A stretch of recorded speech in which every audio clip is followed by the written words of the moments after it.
meeting of the Knox County Board of Health to order. And first thing we need to do is a roll call. So Dr. Buchanan, if you will help us with that. I will. Dr. Drake. Here.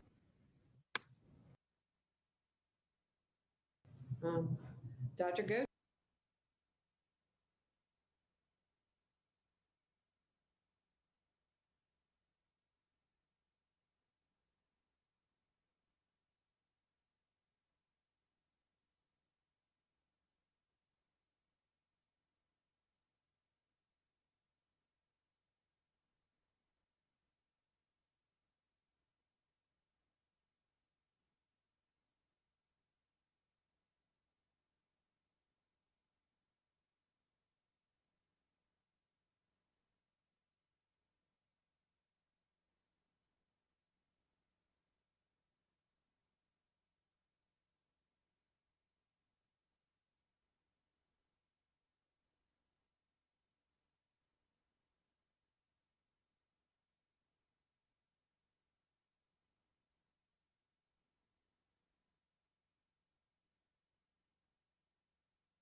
I second it.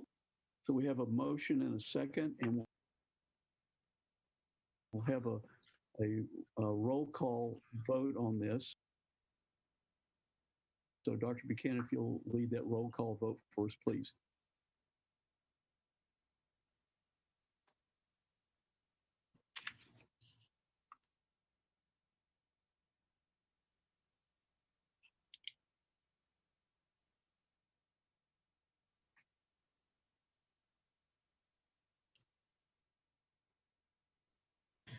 I apologize. I was muted. Dr. Drake.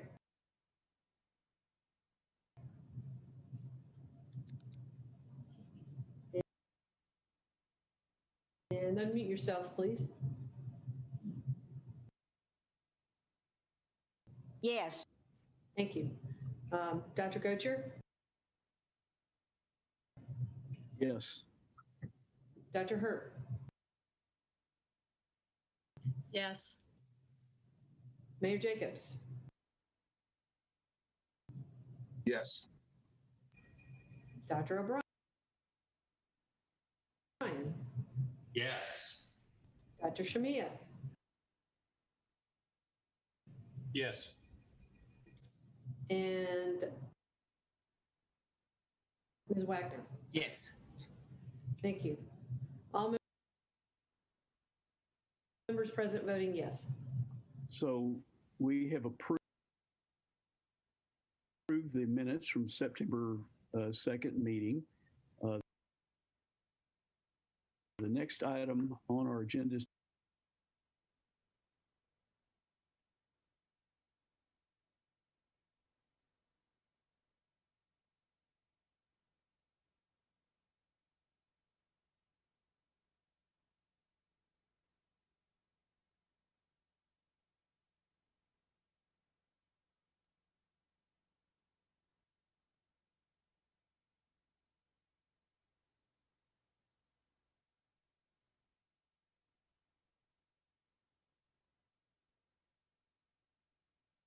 I'm looking for my notes. Here we go. So, well, I had a complete set of notes and now, hold on one second. My pieces of paper got mixed up with each other. Well, I was going to start with the current situation, but I do not seem to have that paper with me. So Charity will probably be able to find it here in a minute, but yep. So I'm going to move on to the, okay. You're going to pull up the current, okay. So before you can see our current case counts, we had 100 new cases today. We have a total of 8,033 confirmed cases, and probable cases, sorry. So We have 6,171 inactive cases, giving us 1,798 active cases. We've had a total of 294 hospitalizations. Currently, there are 47 hospitalizations. We have not had any deaths recently. We have a total of 64 deaths from COVID. You might notice the difference in language, inactive versus active cases. We've been calling cases recovered as opposed to inactive. The state made this change last week, and we have followed suit using inactive. So they changed the definition. So what they did in the past, we had been using a 21 days to consider somebody fully recovered. So some folks have lingering symptoms. They're out of isolation, but they have lingering symptoms. As we've learned more about COVID, it's apparent that really that's a shorter time frame. And it's more of a 10-day period when people are infectious and people are considered recovered. And so the state chose 14 days to be sure we capture all those folks. And so that with that change, we did have some change in our numbers. Our numbers should start looking like the state. So there's a drop off in our active cases and an increase in our inactive cases because anybody who was in between days 15 to 21 got pulled to the inactive section. So that's what happened over the weekend. So just it doesn't change isolation, doesn't change reporting, doesn't change our case definition, just a different way of determining when people are out of being called an active case. Let's go on to the first benchmark, sustained reduction or stability in new cases for 14 days. We've seen 5 consecutive red flags within the past 6 days, indicating a statistically significant increase in cases. Because of this, we're representing this benchmark as red.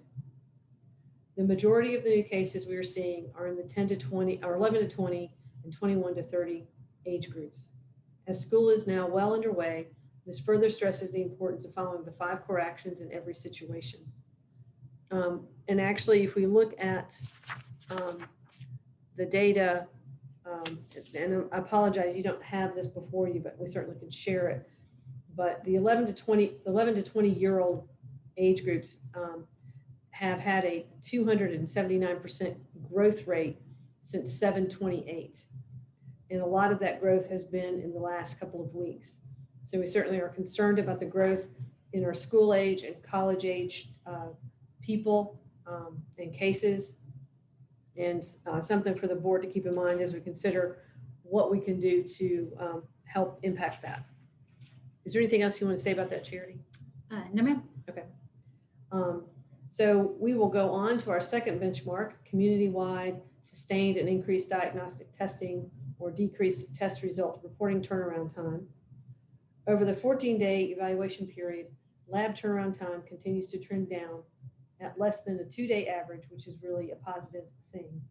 However, in regards to testing, we saw some red flags for the number of tests conducted, but they were not on 3 consecutive days. Last week, we had this benchmark at a cautious green due to flags we saw relating to the volume of testing. This week, the volume of tests conducted isn't rebounding as we'd hoped, leading us to represent this benchmark as yellow. For our third benchmark, sustained or increased public health capability. For this benchmark, we aim to initiate investigations for new cases within 24 hours and close contacts within 48 hours. We continue to be able to initiate investigations in this time frame. Because of this, our benchmark continues to be represented as green. With our existing EPI support team in place, we're able to handle our current caseload. However, we are looking to expand this team based on the larger volume of new cases that we've recently seen. And we will, of course, continue to evaluate this and make any appropriate changes as the situation evolves. One of the changes that just to make you aware of as part of expanding this team, we are going to have 2 dedicated teams, one dedicated to Knox County schools and helping them with managing cases and contact tracing and making decisions around quarantine and isolation. And then another one that would be doing the same thing with in conjunction with UT to assist as they make those really quite complicated decisions about quarantine, and isolation is not as complicated because cases get isolated, but quarantining takes there's a little more nuance to that. And so with their case volume, and just to give our team some more support, also, we're going to add some folks for that as well. For our fourth benchmark, healthcare system capabilities remain within current and forecasted capacity. We saw no flags regarding hospitalizations or ICU beds. However, we did see 4 consecutive days of yellow flags for ventilated patients. After speaking with our hospital partners, they stated their benchmark should be represented as yellow. Our fifth benchmark, sustained or decreased COVID-19 related death for identified positive or probable cases. Over the past 2 weeks, we have seen 10 deaths, with 7 of those reported in the last 7 days. Because of that, we are representing this benchmark as yellow. Any questions about benchmarks?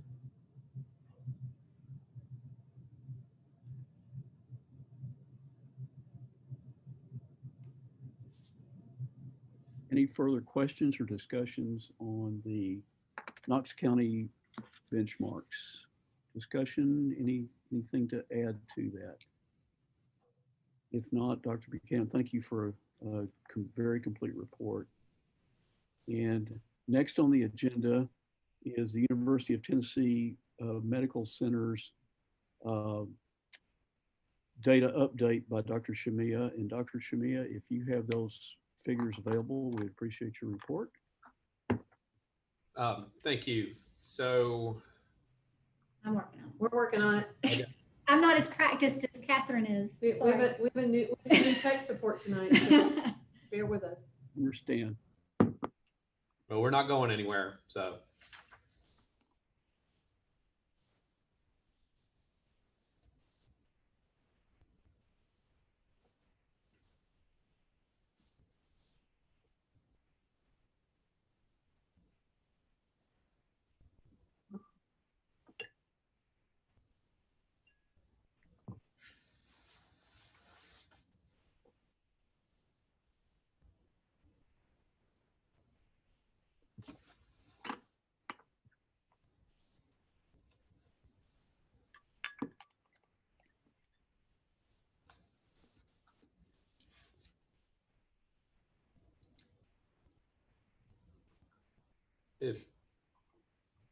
if needed, I'm gonna save it as a PDF real quick. I think I'm just give me a second. Sorry.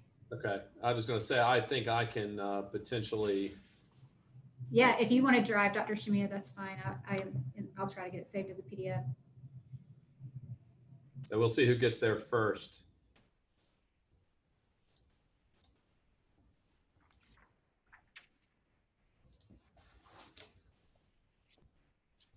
So I believe if I can attempt to share my screen. The host will have to make you a co-host and do that. Shouldn't be a problem. Actually, I don't think we will, but Okay, let me try it.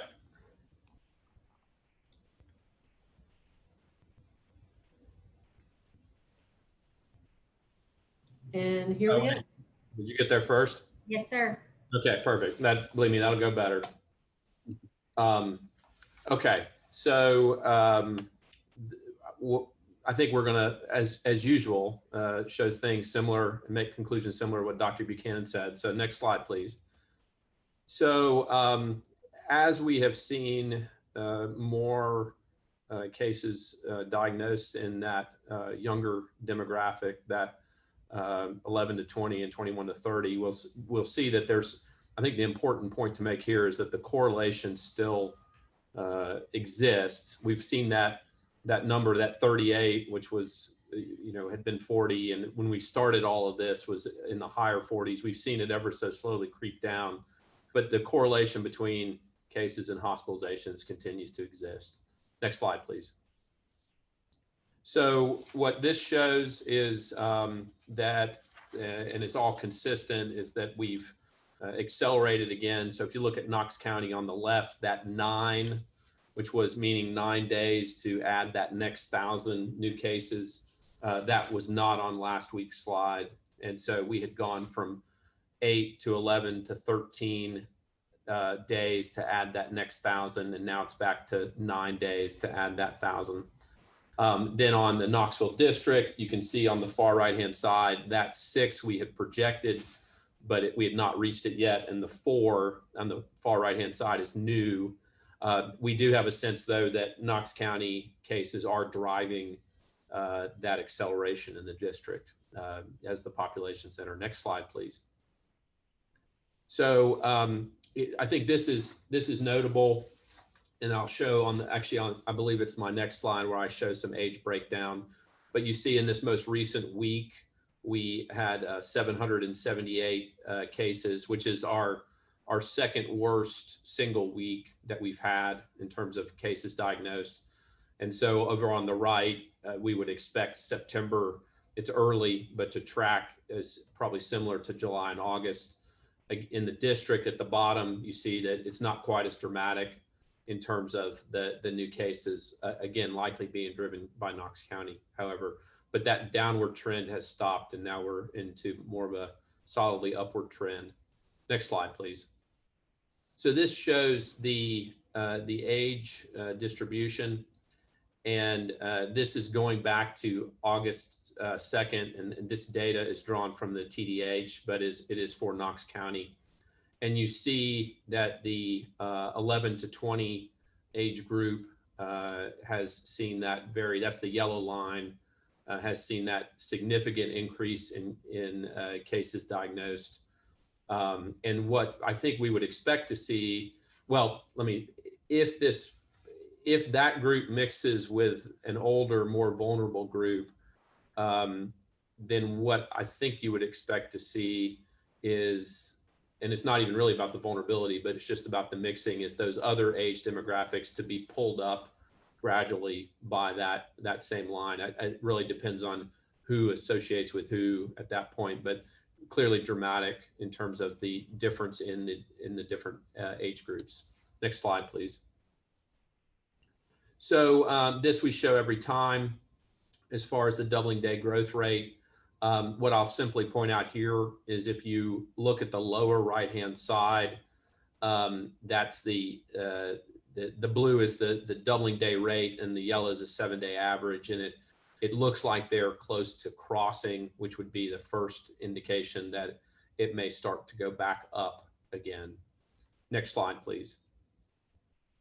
This we show as far as the different counties, and the Knox is what you've already seen in the lower right, but then Hamilton, Davidson, and Shelby, again, potentially driven by the age demographic, but we are definitely, this is the first week since we've been showing this that we look distinctly different in our trajectory than the other population centers.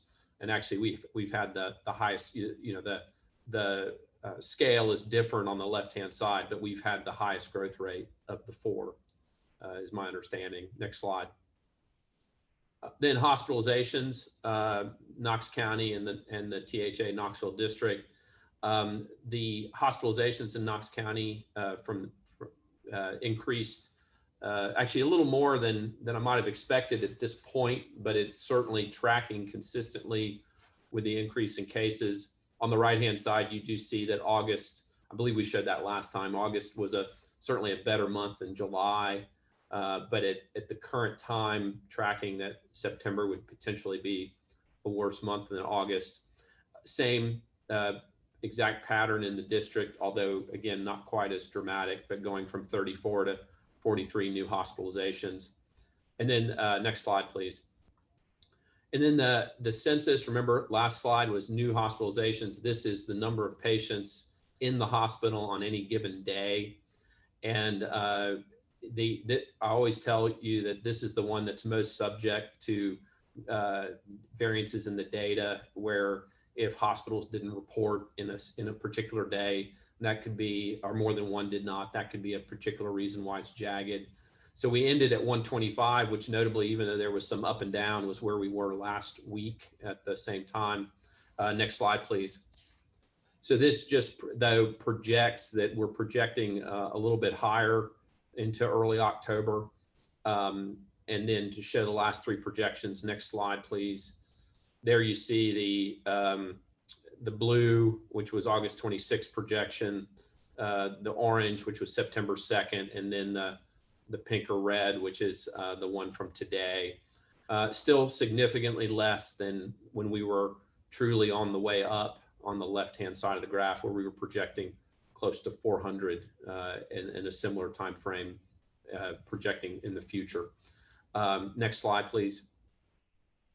So we went ahead and threw this in at least one time. Dr. Buchanan has made it clear that there are some definite concerns about using positivity rate, because we just don't know how reliable, if I understand what she said, is the denominator in that. But I think just from a trending perspective, the red is an average and the blue is a precise day. You can see that, I mean, for apples to apples, even if it's not perfect, you can see where when we were in that July timeframe where we had increased concern, we had the average positivity rate over 10%. Then we had a nice dip, and then that seems to be steadily increasing again, with single days that are in the 11-12%, but still the average is creeping up. And so again, not implying that this is a perfect metric, but we had the ability to show that, and since it's been discussed, thought we would. And next slide, I believe that's, oh, so then I just pulled together some key data points, you know, all these graphs and lines. And so I just thought this would potentially be useful. So we've had 2 weeks of increased case growth. This most recent week was our second worst week of case growth since the beginning of the pandemic, but it's clearly driven by the 11 to 20 age group, and Dr. Buchanan had also mentioned the 21 to 30 age group. Hospitalizations are trending in the same direction as case growth, but still certainly manageable, but above the threshold of when we transition, still above the case threshold of when we transition to yellow. And we've had the worst case growth of the 4 major population counties that are tracked: Knox, Davidson, Hamilton, and Shelby. And I believe that's my final slide. If you could hit next slide. Yeah, that's Dr. Gocher. That is my report. Dr. Shmia, thank you very much. I had a couple of questions. Dr. Shmia, on your, I guess the first or second slide you had the hospitalization rate per 1,000, and we've gone from being in the 40s to the high 30s. Is that significant? Is there any significance to that? Does that maybe imply a less virulent strain that's in the community, even though we're having more, or is there anything we can ascribe to that?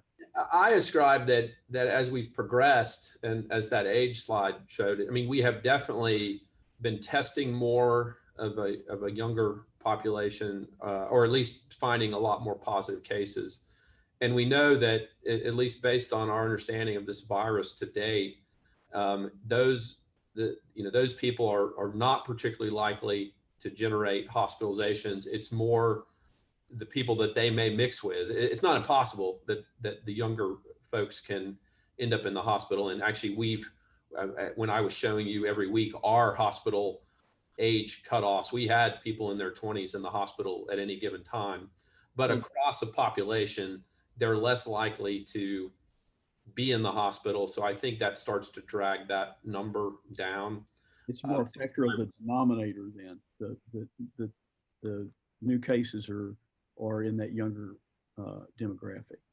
Yeah, I believe so. I mean, to me, a lot of the significance of those cases is who else they're potentially mixing with, which is a concern. But I also, Dr. Gocher, I mean, there's still a correlation here. That's part of why, I mean, you could argue at this point, why even continue to show this? But there's still a pretty significant correlation between cases and hospitalizations. And that's part of what allows us to be able to have some sense of what the future holds related to hospitalizations. And I had one more question for either you or for Dr. Buchanan, and that has to do with that positivity rate. Does the denominator of the positivity rate include the elective surgery and endoscopy testing that's being done at every hospital, because those patients would not have sought testing because of symptoms or contacts, but merely because they wanted to have elective surgery done. Are those figures included in the denominator? So Dr. Buchanan, I'll start. My understanding is that those have never been pulled out separately in any sort of data that's been collected. I have another comment to make, but Dr. Buchanan has potentially a better answer for me. So Dr. B. Right, so yeah, the short answer is any test that's done in Knox County is included in this data. That would include those preoperative tests that are being done. And so, yes, they're in there. They're not pulled out separately. With the volume of testing, it would be really challenging to sort those out. So those are reportable like any other, everybody who does a COVID test, whether it's positive or negative, they're supposed to report it to the State Department of Health. I mean, I think that's an important factor, because we've heard at least discussions that maybe the positivity rate is skewed because we're only looking at patients who come in with either symptoms or close contacts to be tested. And these are people that are completely asymptomatic and with no close contacts, and they're just coming in to have elective surgery or endoscopy done, and they're getting tested strictly for that reason. So that gives you a better sense of the what's going on in the community outside of people that are actively symptomatic. That's an important thing, I think. I think that's a good point. You know, the volume of these tests, I mean, we've been doing this for months now, and you know, there are very few, I don't think it's necessarily every procedure, but there are very few procedures that are elective that don't get those tests, and those almost serve as a general population screen. And so the volume is significant. You think about how many procedures happen in a hospital in a month on the outpatient setting, and the vast majority of those are all getting tested. So if you're seeing an increase in positivity, it's certainly real. Yes. Yeah. I mean, I think so. But again, I don't want to lose sight of the fact that Dr. Buchanan has had concerns just about on any precise moment how accurate this is because of issues with the denominator. I really showed it today for the purposes of trending, simply because whatever issues are present have been present. And so it may be directional data. Thank you for a very complete report. Thank you. Any other discussions, questions, comments regarding the UT Medical Center's data update?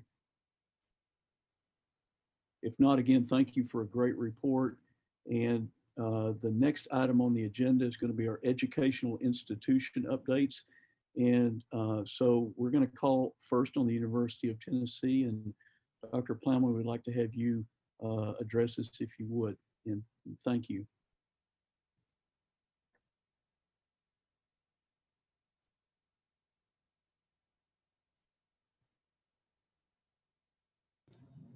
Dr. Plowman, you're still muted.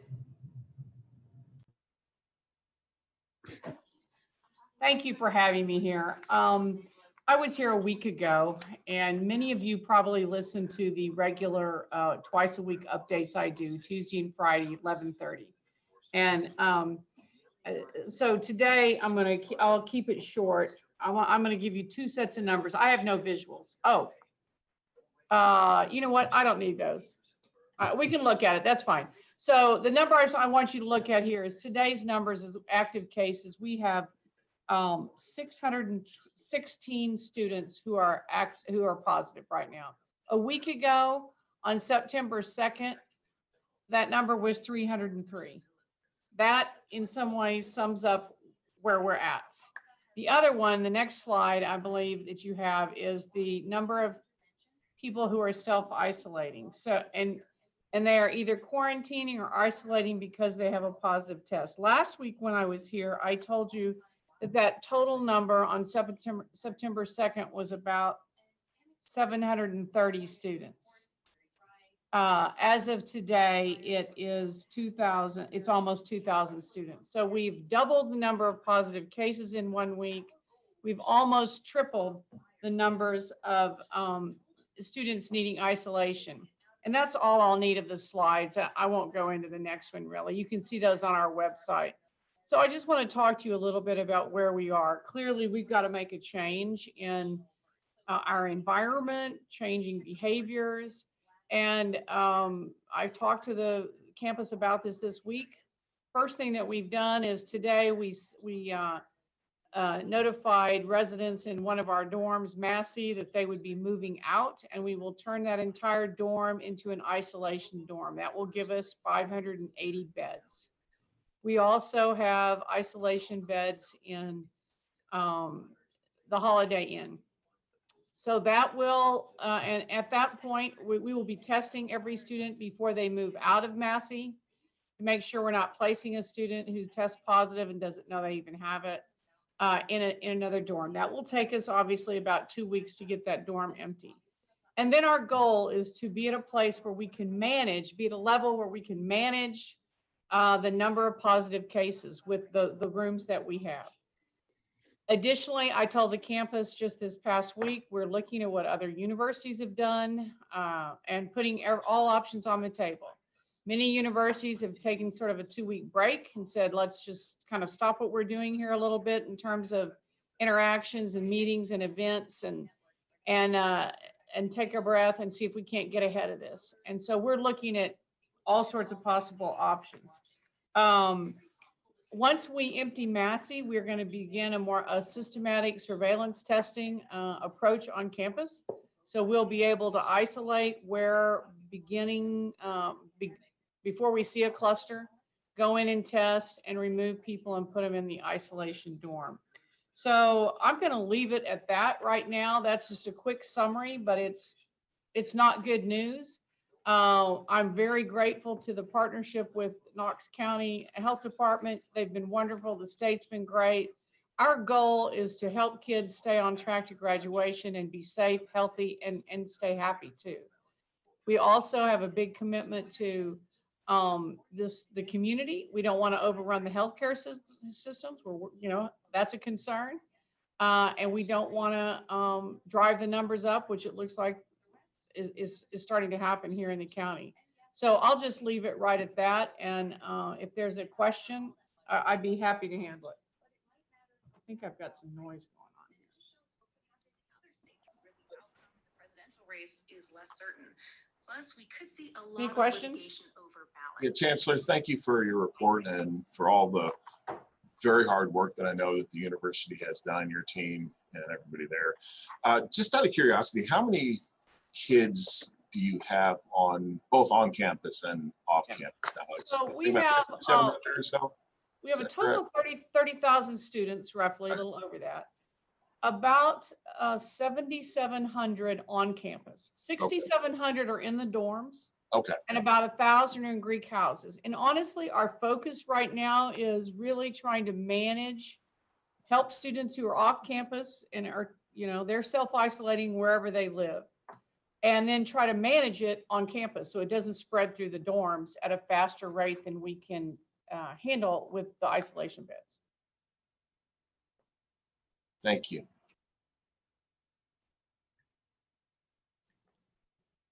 Dr. Plowman, thank you very much for your report. Are there any other questions, comments, questions that you would have for our chancellor? If not, Dr. Greg, did you have an additional report on the University of Tennessee from your standpoint? No, sir. Just here to answer questions if needed. Okay. Any questions for Dr. Plowman? Any questions for Dr. Gregg? If not, thank you all for your efforts. Thank you all. Oh, this is a Herculean task, and thank you all for all your efforts in trying to manage this. If there's no other discussion on UT, let's go to the Knox County Public School update. And Ms. Wagner, if you have some information for us. Yes. Thank you. All right, Charity is pulling up your There we go. presentation. Okay.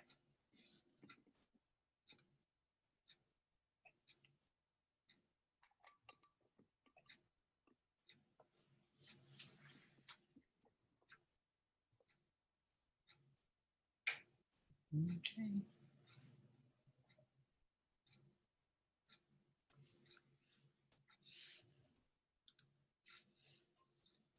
Lisa, begin whenever you're ready. Okay, next slide, please. So this is the COVID dashboard, and it's from September the 2nd through September the 8th. And so we have a total of 45 active cases from September 2nd through September 8th. Next slide. And this is basically, the same thing that we discussed last week. September the 2nd, we had 29, and on the 8th, it's 31 active students and 14 active staff. So we have a total of 47 students recovered and 76 staff recovered, which equals 123. Next slide, please. So this just gives you a broad overview of from September 2nd through September 8th of the number of recovered staff and recovered students. And so we have 751 in isolation or quarantine, 78 staff in isolation or quarantine, which equals 829 from September 2nd to September 8th. Next slide. And as you can see, the isolation for students has gone up somewhat. So like on September the 7th, it was 573, and yesterday it was 751. And the COVID dashboard is updated every day at 4 o'clock. Next slide. So if you look at the metrics for September the 8th, we have 4 green metrics and we have 2 red metrics: custodial support staff attendance and substitute availability. Now we have been consistently red for subs, and so we had a small percentage on the 8th of custodial support staff, which went to red. But as of today, the custodial support has went to yellow. And also, okay, can you go back to the other slide? So in an effort for the substitute availability, we have tried to incentivize substitutes to work, more often, because the availability of subs has been, somewhat low. So we're offering a bonus of $300 to $500, depending on how many days you work per month. And so if you want the $300, you have to work 10 to 14 days. And if you want the $500, you have to work at least 15 days a month to get $500. Next slide, please. This is just the daily metric, student attendance rate. And so for the red, we look at the attendance rate and continual service interruption of greater than 10%, combined absences, and the fill rate. The fill rate is for substitutes. Next slide, please. So Cedar Bluff Middle, it moved to online learning beginning Tuesday, September the 8th, and the students will return for in-person instruction on September 15th, unless otherwise modified or notified. The decision was based on the district's metric of substitute availability, and so the online learning has been implemented in order to ensure that students continue to receive high-quality instruction. So, as a district, we're facing some challenges due to the number of staff being quarantined. Not saying that the staff are ill, but when you have a positive case, then the number of people around them that are within 6 feet for 15 minutes or longer are considered contacts. And so this is going to be a continued challenge for the district as teachers who are not sick but have to quarantine. And, they can teach virtually, but we really need them to be in the classroom to manage the students. So this is why we are seeing an increased need for subs at this time. Next slide. I think that's it, or is it not? Is that it? Sorry, yes, that's it. Okay, I'll take any questions if anybody has any. Wagner, thanks very much for that report. Are there any questions, comments about the Knox Knoxville County School Report. Take it, stop sharing. Oh, well, I didn't know if somebody wanted to go back on the data. Okay, that's right. This is Maria Hurd. I have a question. Yes, ma'am. And Ms. Wagner, thank you for presenting this information. And you may have shown this data, but I didn't catch it if you did. So I understand the metrics in terms of, green, yellow, red, etc. My question is, can you share with us, or is it on the dashboard regularly, what the actual attendance rate is from day to day, so we know how close we are as a county, moving from the green, let's say, to the yellow, or back and forth. So we actually have the numbers, not just the color-coded benchmark. I don't think the attendance rate is on there. I have to get back to you on that. I'm not quite sure, but I don't think the attendance rate is on the dashboard. Okay. Okay. Yeah, I'd be curious to know what it is, like how comfortably is the school system in any zone, or Okay. uncomfortably for that matter. Maybe they're the red zone, let's say, for substitutes. I'd like to know how close the system is of getting out of the red zone. Okay. So are you talking about the attendance rate for the students or the staff, or combined for students and staff? I think it'd be great to have all that data, honestly. So, yeah, but I was initially thinking of attendance rate for students. Yes. That's my understanding. Your first metric, that's what you're measuring when you talk about attendance rate. But I think it'd also be helpful to know the actual data for each of those. Okay. Yes, ma'am. I don't know what my fellow co-members think about that, but just thinking out loud. I would be interested in knowing what the attendance rate is for in-person versus online. Okay. We know there's the percentage of people that are online. Ms. Wagner, do they have a good attendance rate for online learning? And does everybody show up? And is it working okay? I'm sure some parents. I'm sure there are some issues with, some parents or students learning the mechanics of online instruction or how to log on and stuff like that. But we do provide support for that. So I will have to get you a more definitive answer next week, if that's okay. Sure. I'm just kind of curious as to how it's working, and whether people are staying online the whole time, and how you kind of assess whether somebody is present or absent if they're online. Okay. Yeah. Okay. Any other questions, comments regarding the Knox County schools? Dr. Kocher, I had one. This is James Shamia. So Ms. Wagner, when a student is sent home, either because they've been diagnosed with COVID, or I guess much more likely is that they are a contact, and so now they're in quarantine. Yes. Just having talked to people who've navigated this is not an easy thing to manage within the home. And obviously the management is a little bit different if the child is COVID positive versus if they're simply in their quarantine window. But how is that a specific phone call with a parent to say, this is how to do it? Because, and I should have asked the same question, honestly, to the folks from UT, as they have some of their college students who are choosing to do their quarantine time back at home. But how specific is the instruction that those parents get about how to do this correctly? Okay, so when we call the parents about their child is quarantined for 14 days, we tell them to monitor their child for symptoms of COVID, and to take their temperature every morning or every day. And like if they have to go to the doctor or somewhere like that, they need to make contact with their PCP to let them know that their child is in quarantine, and if they have any symptoms. And we do recommend testing 5 to 7 days after their last exposure date to the case.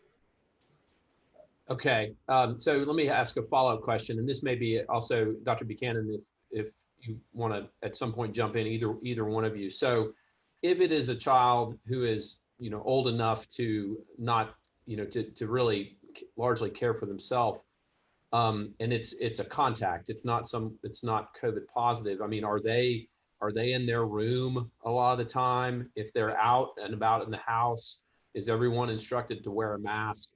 My biggest concern, both from the college standpoint and from the school age children standpoint, is the spread within the home. Yes. That's where I think from a broader public health perspective, we're going to get in trouble, because then that person at home doesn't know they have it and they take it to work. And then again, masks are always our safety net, but just what is that child really, how are they interacting with their family if they're old enough to be somewhat independent? Yes. I don't know how they're interacting with their family. I do instruct the family that, if they're around each other or in the same room, that they need to wear a mask. That masks are important, and also practice the 5 core actions as well. So and this is Charity jumping in too. When we talk to the individual cases for their contacts, we do educate about being able to separate within the household if possible, and kind of give the guidance on that, much like we talked about, I believe, last week with the sorority situation. So how they can do that as much as they can, and then that if they can separate completely, meaning not share any common spaces to include bathrooms and things of that nature, then we'll start counting them almost essentially as a non-household contact from that point. From the time they separate, we'll start counting their quarantine period.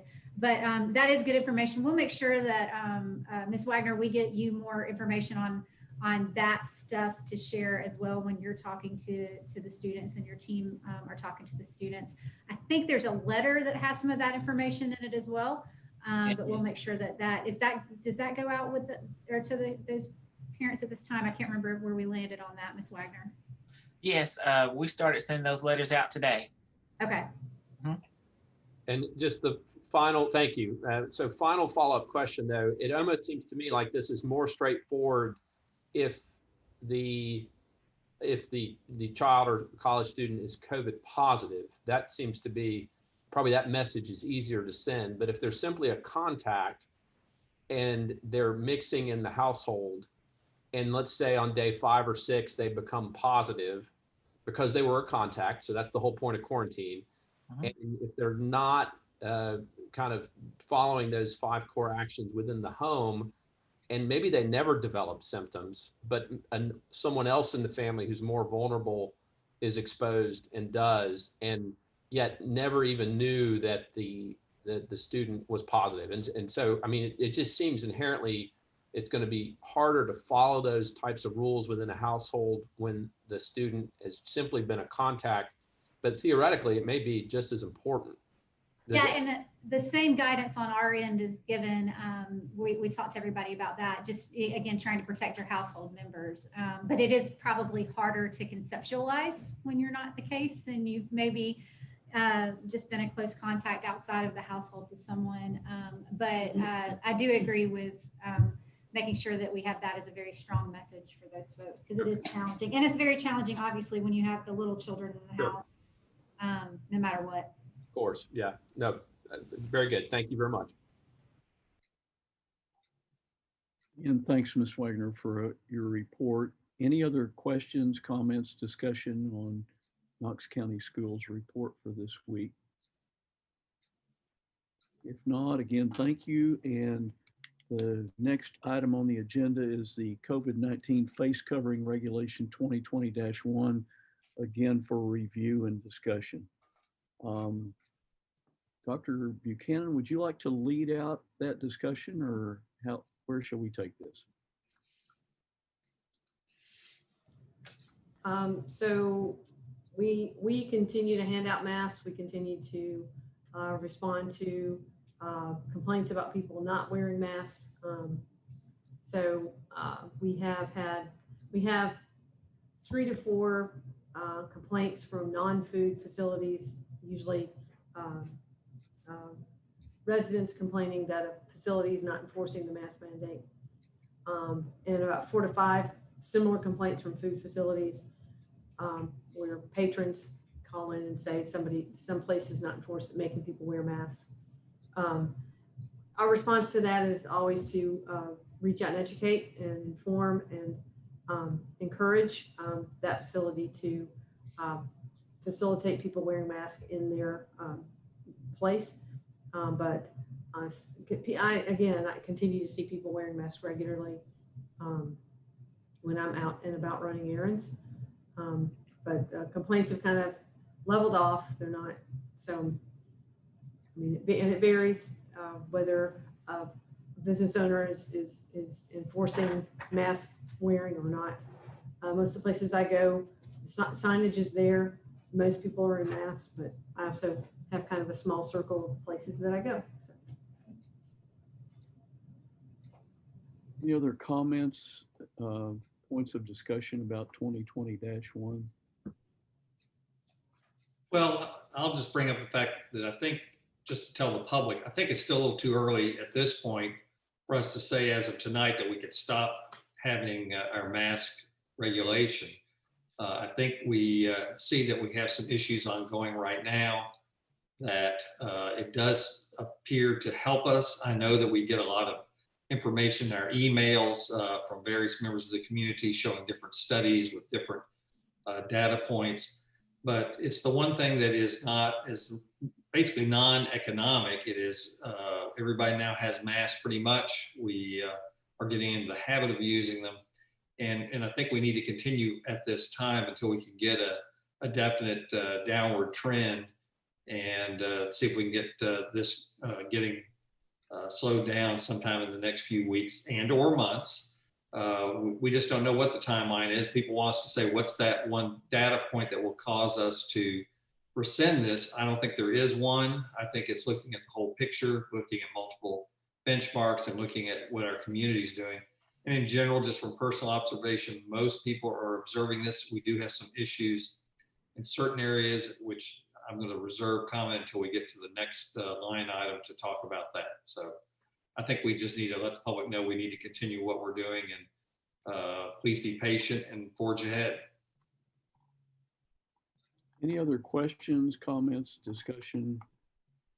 I would like to say, I don't have access to the data yet, but I've heard about a statewide survey that went out to business owners throughout the state, including Knox County and Knoxville, in that the majority of business owners replied that they were in favor of the mask mandate, close to somewhere between 75 and 80%. I don't have that access to that study, but when I do, I'd like to share it with you all. So that is at least what I've heard. And I think that should be an encouragement to us. We really understand that the economy has been hurt by the pandemic, and masks are sometimes cumbersome, and they're a pain.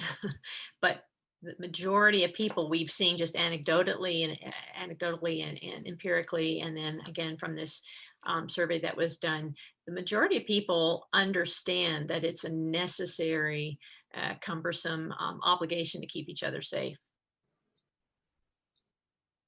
Thank you, Dr. Hurt. Any other questions or comments or discussion about 2020-1?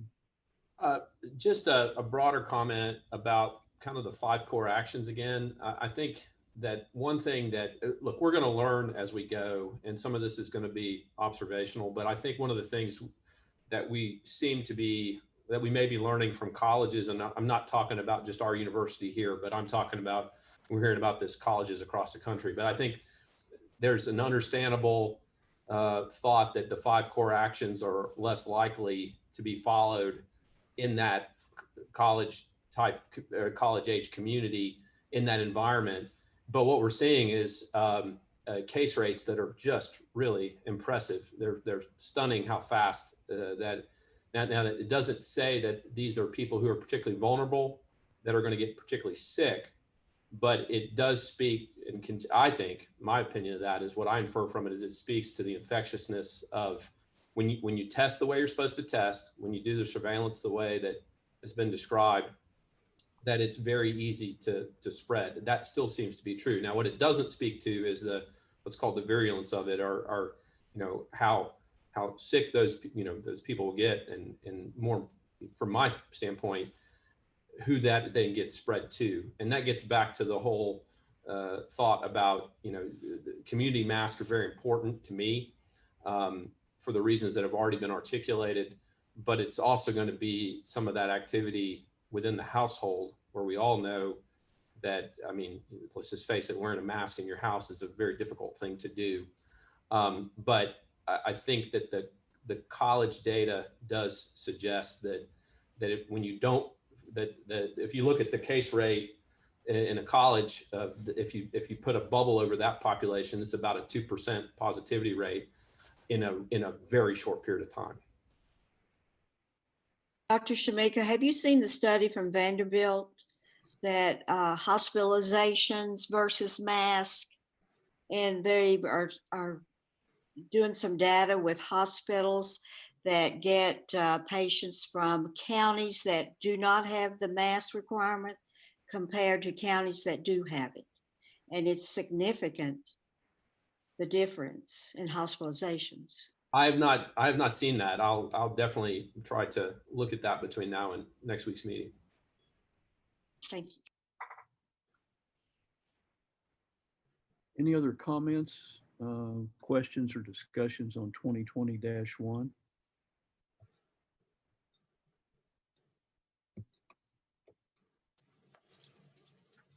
If not, thanks to everyone for your input on that. And the next item on the agenda is COVID-19 suppression in bars regulation for review and discussion of both 2020-4 and proposed 2020-5. And who would like to open the discussion on those? Well, I'll go ahead and throw my hat in the ring.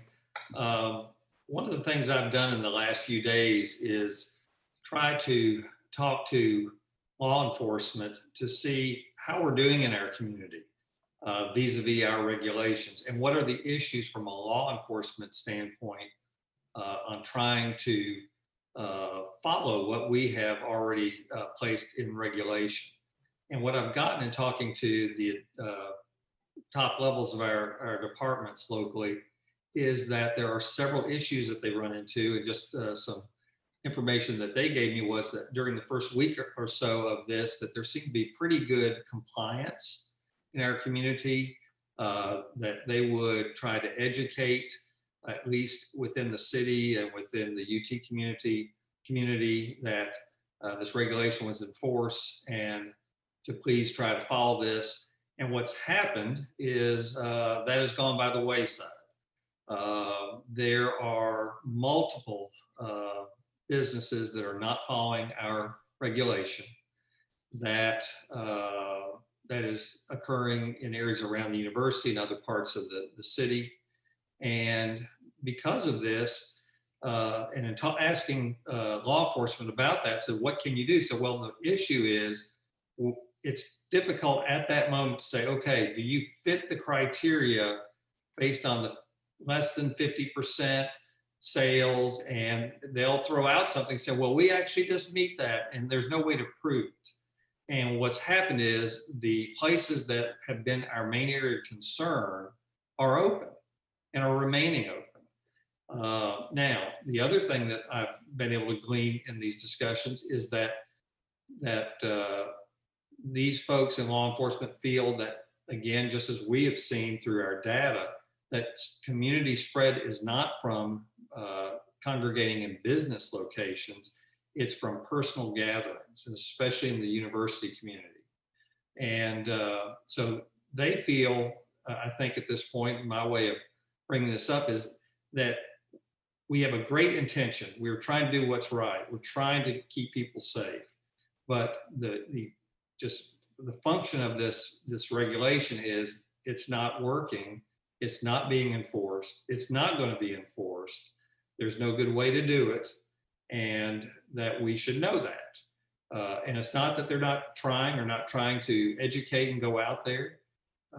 We do have a number of law enforcement that are trying to do that for us. Our health department cannot do everything. So I hate to say this, but I think we're at a point where continuing with the bar curfew may be a moot point, that we can continue it all we want, but if you will go out this evening at 10:30 and drive in certain areas of our city, you will find a fair number of places not following it. And it's the places that we have been talking about that we wanted to have students avoid, et cetera. So I'm just at a point personally of saying that it may be time to let this one go, just because of the facts of the matter. It's not being enforced. I hate that. It's, you know, we could keep it on the books. It's not going to change what they're doing. And, you know, again, I talked to some folks this afternoon and I asked about certain areas around the university, and they say they're open, they're selling, they are doing what they do. And I think owners have decided they've got to try to stay in business. And yes, they want to try to do what they can, but they're not going to close. So I don't have direct numbers. Again, I'm just getting this from them.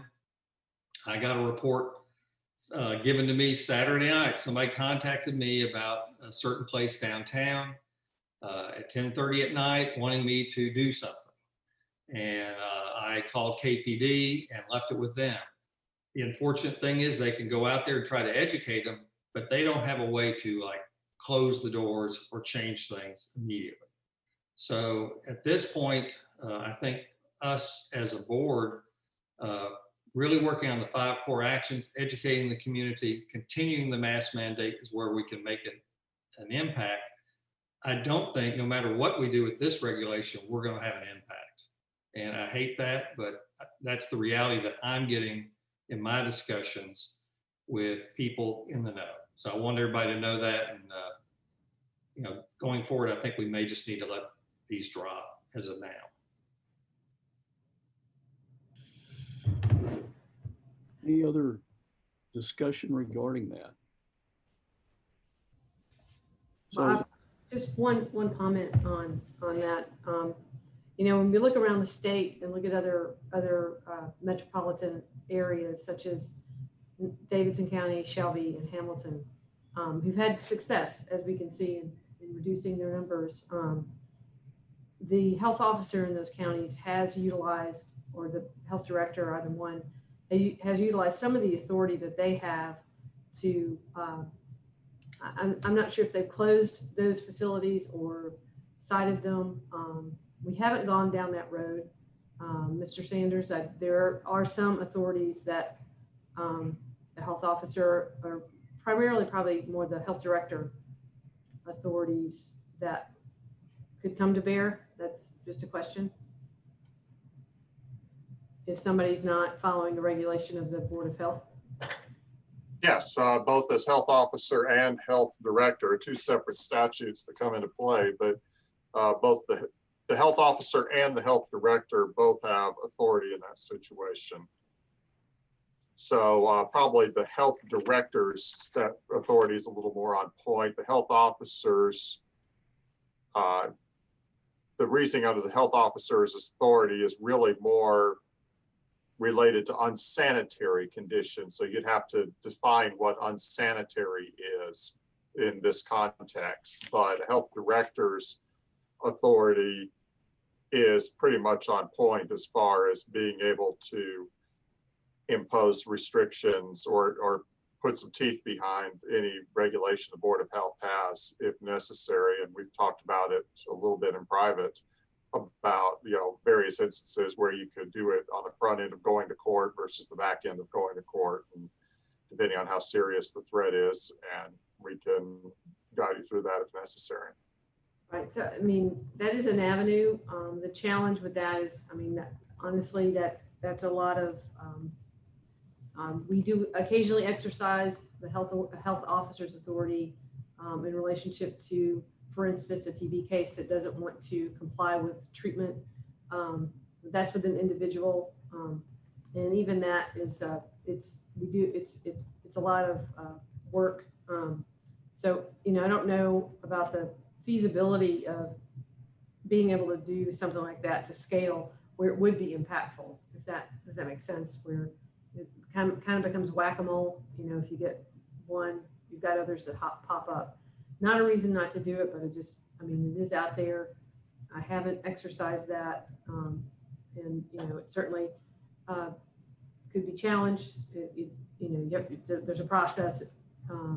The individual and or facilities obviously has all the rights to be heard and to go through that process. So that's out there. We haven't done it, but I know they have done it in the other jurisdictions. Mr. Sanders, could you describe that process, please? And also, what sort of liability would that potentially put Knox County under? Sure. Probably the easiest way to do it is simply, and I apologize in advance for being somewhat boring, but the easiest way is just to summarize the statute for you. So the statute, I'll try to paraphrase as I go along. First section of the statute, and I'm referring specifically to TCA section 68-2-608.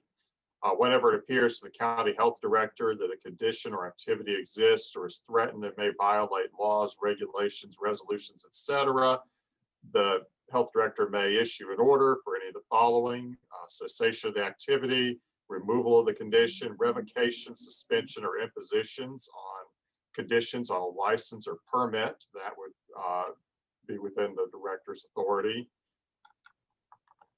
Or they can, if they find that this is a separate section of the statute, when a condition or activity exists or is threatened that in the opinion of the health director causes or threatens an imminent or immediate danger to public health, they can essentially order the closure of a business without, and then go to court, or they can go to court first and get an order if they don't find the threat is as immediate. So those are essentially the three methods that the health director has at her disposal. As far as the liability of the county, the question would come, did they follow procedure properly, and do the facts back the action up?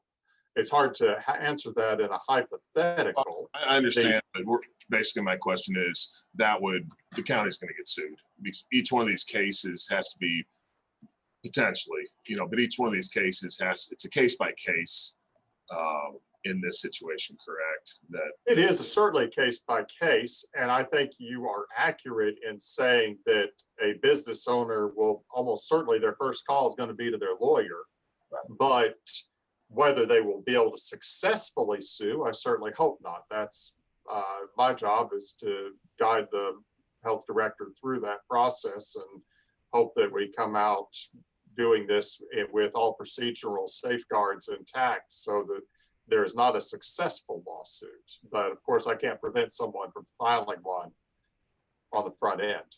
And at what point would the sheriff's department or sheriff's office, or the police get involved? So that's sort of a separate issue. Any violation of the Board of Health's orders is a criminal offense. It's a misdemeanor, but it's up to each individual law enforcement agency as to whether or not they choose to enforce. What we're talking about, the authority of a health director or health officer, is outside the scope of law enforcement. Now, if a law enforcement agency wishes to cite a business owner or operator for violation of a Board of Health's orders, that's within the discretion of the law enforcement agency, but they've got to choose to do that. And we don't, this Board of Health, nor my office for that matter, do not have the authority or the ability to order any law enforcement agency to do that. Does that answer your question? Yes, sir. Thank you.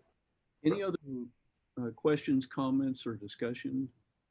Dr. Gocher, I'd like to specifically address some of what Dr. O'Brien said. And what I'm gonna do is I think we have a natural tendency because of our probably nature of our training is that we get right into the details very quickly when we discuss things. And so I would like a conversation that I think we've needed to have here for a little while. I want to try to have that now and take us a little more at a 20,000 foot view. And what I mean by that is, well, first of all, from a compliance standpoint, we've had a big win, and that's been on mask. I think we've said that repeatedly, and I personally, and I know it can be controversial, but I've felt like that's the most important of the 5 core actions. And so from a compliance standpoint, we've had that. But for these other things, and what we're specifically talking about here is a 10 p.m. curfew. We find ourselves in this environment where we're not sure to the extent of which things are going to be actively enforced. And it does sound, the conversation we just had, it's going to be complicated to do so. And what my question philosophically to this board is, we could find ourselves in one of two kind of philosophical positions.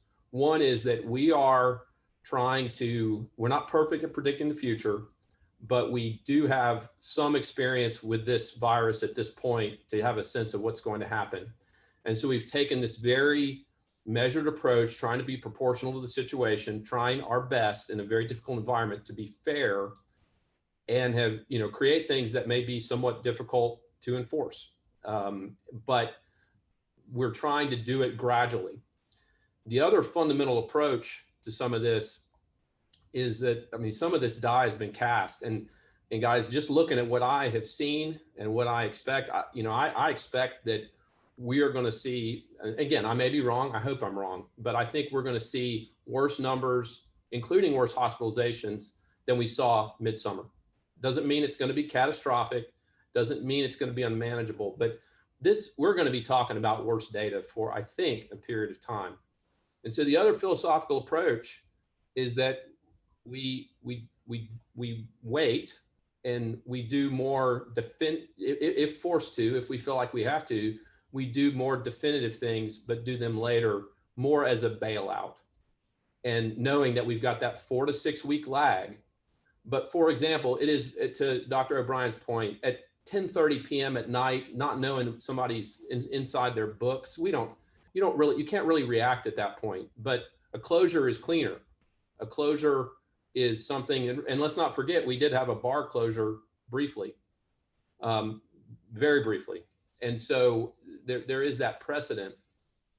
But I think we're going to keep dancing around all these details. And I guess the broader question is our role to try to just every step of the way do things as data gradually gets worse, or is it to let it play out to a certain point and then react when we are really getting concerned? I think that's the root of this issue, because the environment that we're trying to do this within, and I know this is the health board, but it's a political environment, it's a law enforcement environment, it's an everything environment. It is complicated.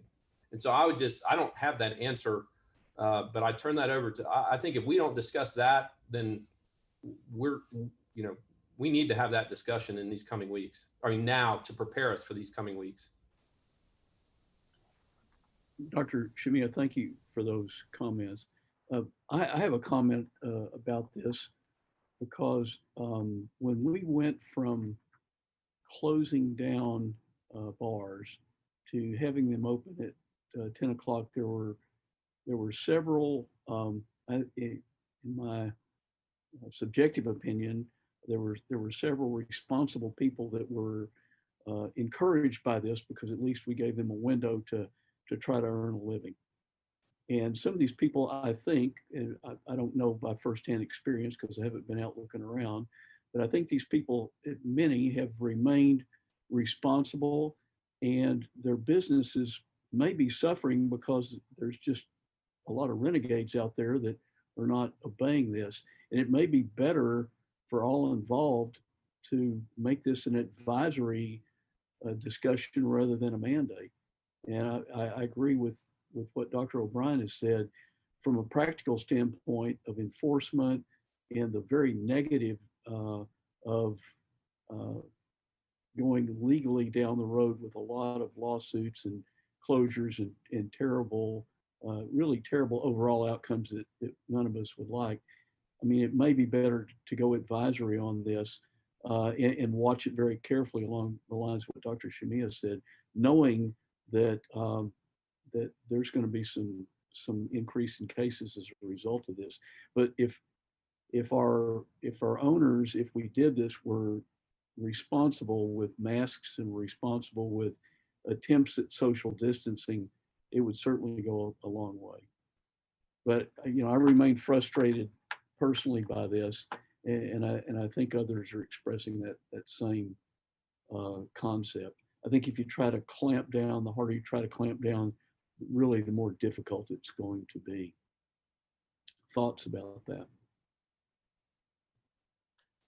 Yeah, this is Maria Hurt. I'm sorry, someone else going. So here are my thoughts. What I heard you saying, Dr. O'Brien, is that law enforcement at times feels like they have their hands tied, even in terms of educating people who appear to be non-compliant with the regulation, because there's question about where does this business fall in terms of being having to comply with the regulation. 50%, not 50% food sales. I would encourage us all to remember that the reasoning behind this type of regulation is that we know alcohol consumption, prolonged alcohol consumption, especially late night alcohol consumption, inhibits people's interest in following the 5 core actions. And when people don't do that, we see a rise in cases and hospitalizations. So that's kind of the background of why this is a reasonable regulation that we didn't come up with out of thin air. This has been recommended numerous times, White House Task Force, CDC, et cetera. We recognize it's not the business, it's the activity that happens within the business. And again, I want us all to consider, is it really a 10 p.m. curfew on only bars? What's equitable? Again, I want us to consider that if we think alcohol is the problem, which you may disagree with me, but that's my professional take on the problem. If we believe alcohol, late night alcohol consumption inhibits those 5 core actions, then why not rethink solving this problem or helping mitigate the problem by addressing alcohol wherever it is sold after 10 p.m. or 10:30 p.m. And that includes restaurants. That would solve the problem of law enforcement, if they're thinking, well, I don't know if this business qualifies. If alcohol is banned, then we don't have to worry about that part of enforcement. And I agree, most people are really trying to do the right thing, and including business owners, small business owners, bar owners, restaurant owners. But the mayor mentioned several weeks ago, about this whole concept of squeezing the jello. And if you, tighten restrictions in one place, then people are just going to go do it somewhere else. And that is true, but I don't think that allows us to decide it wasn't a good rule to begin with. I mean, not everyone wears their seatbelts, but we don't say, well, since some people put up a big fuss, maybe we should reconsider people having to wear their seatbelts, as a very, kind of crude analogy. But anyway, those are my thoughts about this regulation.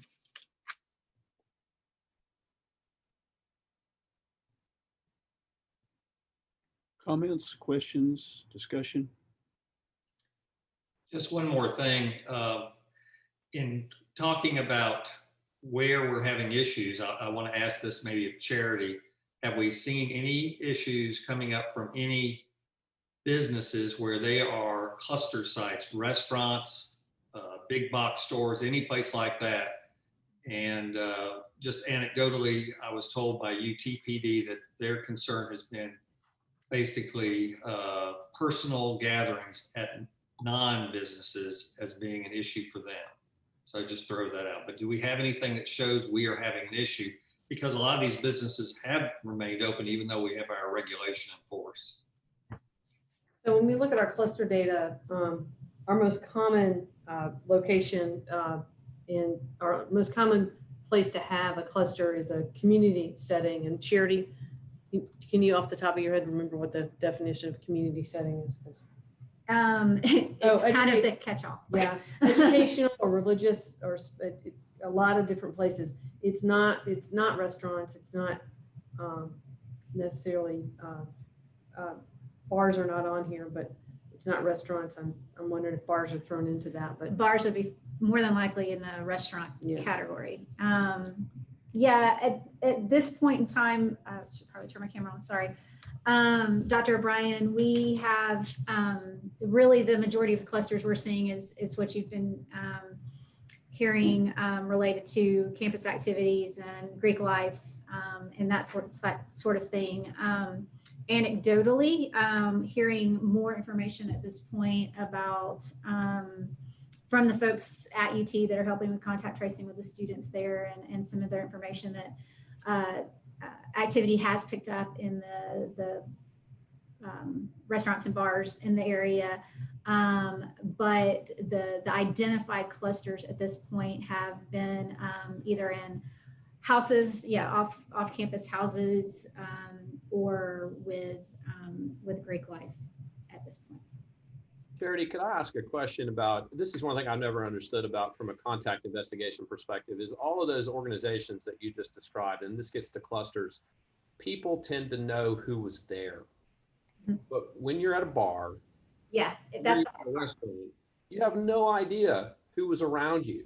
I mean, that seems fundamentally flawed. Can you really trace clusters back to bars and restaurants like you can to these community gatherings and to frat house parties and all these things where you know who was there? It's challenging, definitely. So what we have to do on that end and the way that we track that and work it is when we interview every case, we ask them all the questions of where you've been, who you're hanging out with, and if, or have you gone to any bars or restaurants or whatnot. And we literally, at this point, are listing them out in our database. And then we have a cluster team that reviews that. And we can sort by facilities and see if we're starting to see trends identified by people that are completely unrelated. That takes a lot of work, and that's going to be a harder way to do it. And again, our information is only as good as what we receive on the front end, but we are working hard, to get the information, but you are correct that it is, it's more natural and a more easy flow when you've been to a party with people that you know, and that kind of thing. But we are doing our best to look at, and we have in other situations picked up cases or clusters in the method I just described with workplaces and that type of thing. But it's not the most obvious way to identify, definitely. Sure, and that was in no way intended to be a value judgment on the health department's effectiveness. Oh, no, but we haven't explained how we do that, so I'm glad that you asked. Because to me, inherently, it's not going to be the same type of exercise. It's not going to be as effective to try to identify a cluster that came out of a restaurant, or more importantly, a bar where there are a lot of people grouped together. You're there with 3 people, and there are 5 more parties around you, and you have no idea who those people are. And I bring that up not to necessarily fundamentally direct the conversation. I bring it up because if part of our conclusion is going to be, as we've repeatedly said about clusters and whether they're identified from bars, we need to, I think, recognize that it's just harder to do. It's harder to figure out that there was a cluster in a bar than there was in a backyard barbecue or in one of these other types of community gathering. That's true. Absolutely true. Just while we're on the subject of bars and closures and restaurants, I do want to take this opportunity. I was going to bring it up in other business, but we seem to be talking about it now. We did have a meeting yesterday with Chancellor Plowman and many others. And one of her asks was to close the bars and restaurants on and around UT, well, not on UT campus because they don't have any, but near the campus she talked about maybe having a 2-week kind of stand down or, stand back or whatever to coincide with that period. And in talking to my staff and looking at the maps and thinking about that, it's a pretty wide swath of area. And I think it'd be, now Nashville has done this. Nashville has done some geographic closures based on data. I think there are a lot of potential concerns with that. Targeting one geographic area obviously is going to impact those businesses greater extent than other businesses in town. So my staff was concerned about enforcement and compliance, and it's kind of there are lots of little restaurants and bars scattered throughout the fort, and all of those are highly utilized by students.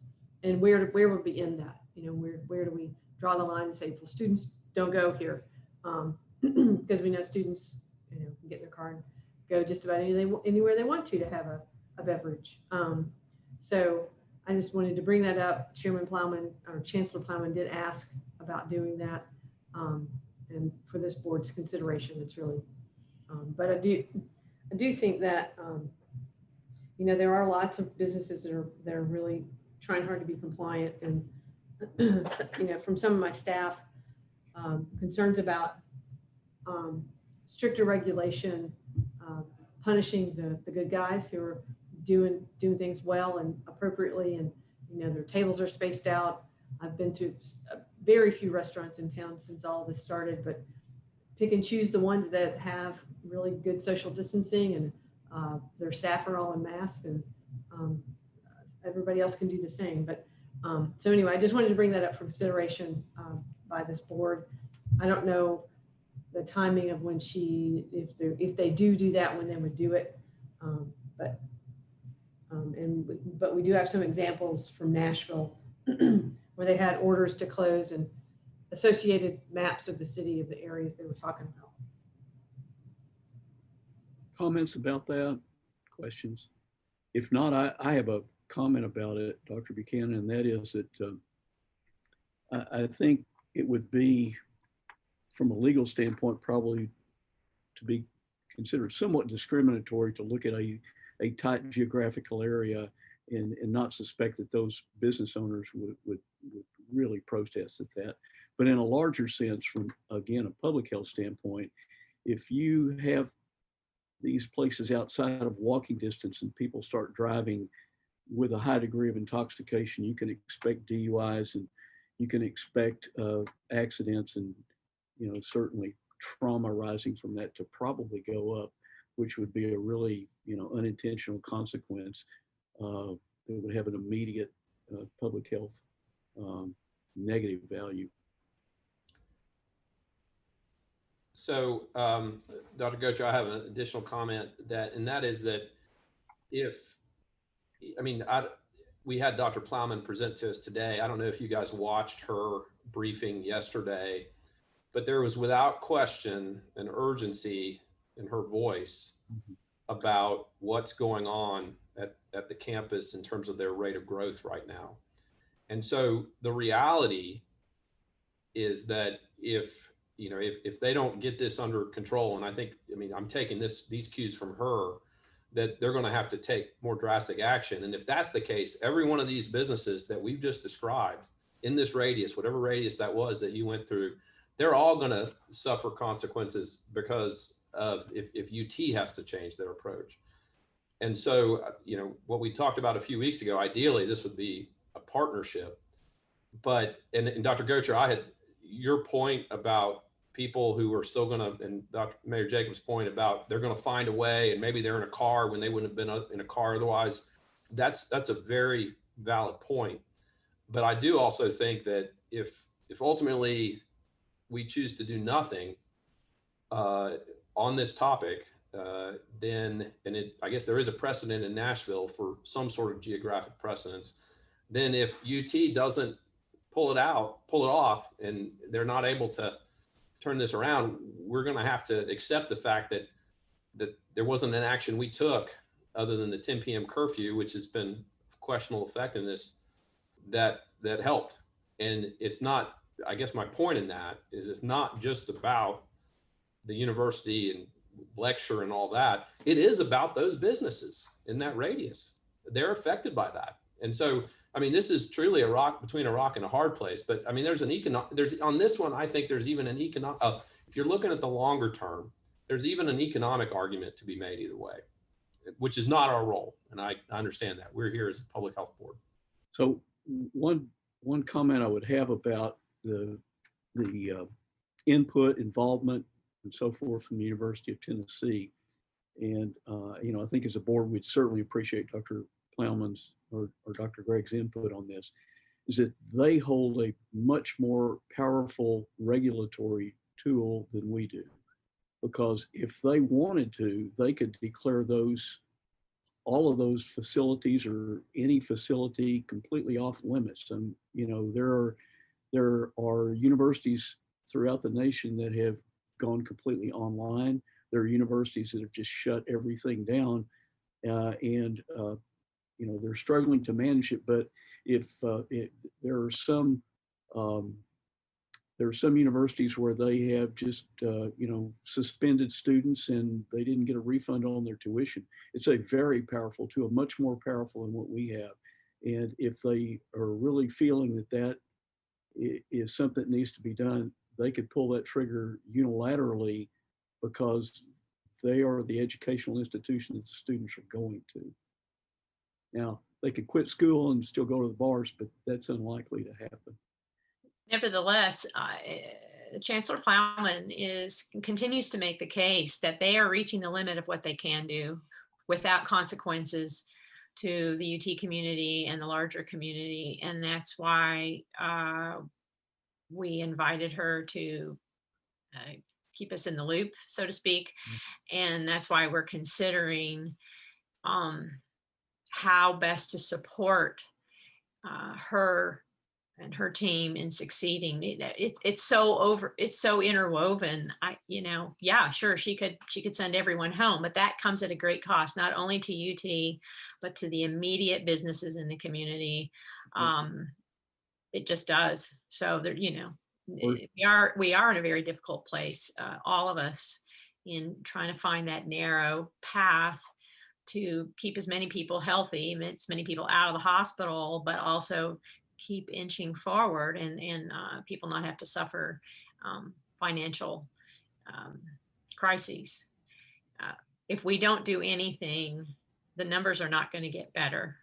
I mean, that's not an opinion. That's based on the science that we can look in our state, in surrounding states, the country, and the world. So, I agree. We have to decide, are we willing to be proactive or reactive? And it'll have consequences either way. I totally appreciate that. I guess my thinking based on what we've seen so far is that we could even have more stringent regulations. There would be some businesses that would be compliant and would suffer, and there would be many that would go rogue because of really lack of enforcement. And I don't know whether a more stringent rule would in fact affect the numbers much to speak of. Masks are different because they're done population wide, and I think in our attempt to be, using the term surgical, in our attempt to just narrowly affect something, we have a very imprecise tool to do that, and there are economic consequences to it that we all know of, but it's just that the tool is not precise. And we've seen businesses that either just ignore the law or figure out a way to skirt around it. Gosh, we've discussed that over and over again. It's frustrating, but in the end, I don't know whether this is going to affect the curve or not, because it's different than the mask mandate.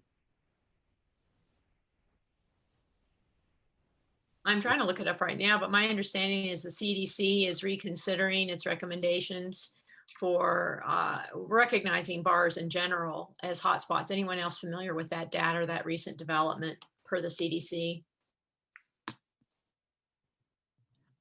I'm not. I think the other thing to keep in mind is that, you know, and in public health, we do this all the time. We are trying to change human behavior. Doing that is really challenging. And will regulation really change human behavior? And I don't know if it will or not. But that's what we're trying to do, because this is not a UT's plan. They have a great plan for what they're doing in class and on campus and in the dorms. So it's human behavior that we're needing to change, and what's the best tool to do that with? And who has it? So the way I sense it, we're really to a point of, in this discussion, at least what I've heard is there's three options, assuming that, as Dr. O'Brien has mentioned, the 10 p.m. curfew as it stands is not really having a significant impact. What I've heard is there is a conversation, or there's discussion about a geographic closure related to the UT area. A second approach would be, if it was more enforceable, at 10 p.m.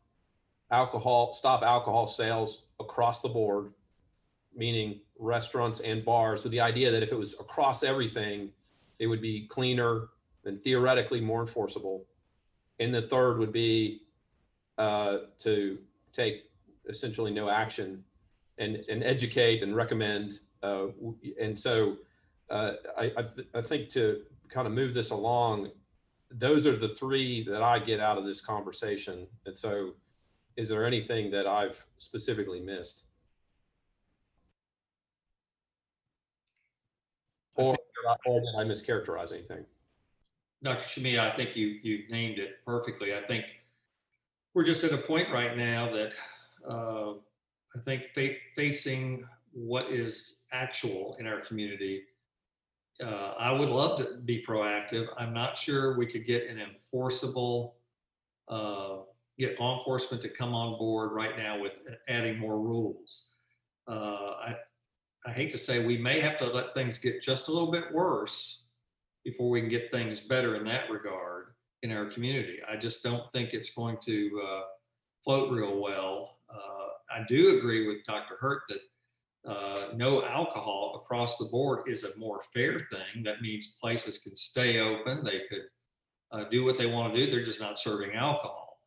You know, the problem is we're already have documented from me talking to law enforcement that places that we're talking about that affect these students are staying open, but it doesn't appear again that those are the primary drivers of increased cases. It's more the Greek life, getting together at somebody's house in the fort, that sort of thing. So education, using the power of the university is going to probably affect this concern more than anything right now. So I think what may have to happen is we let this regulation close out tonight, and then we could prepare something that may be an alcohol-free time period for everybody, and have that held if we see the numbers continue to grow, and to see if we have cases arising from some sort of spread from bars and restaurants.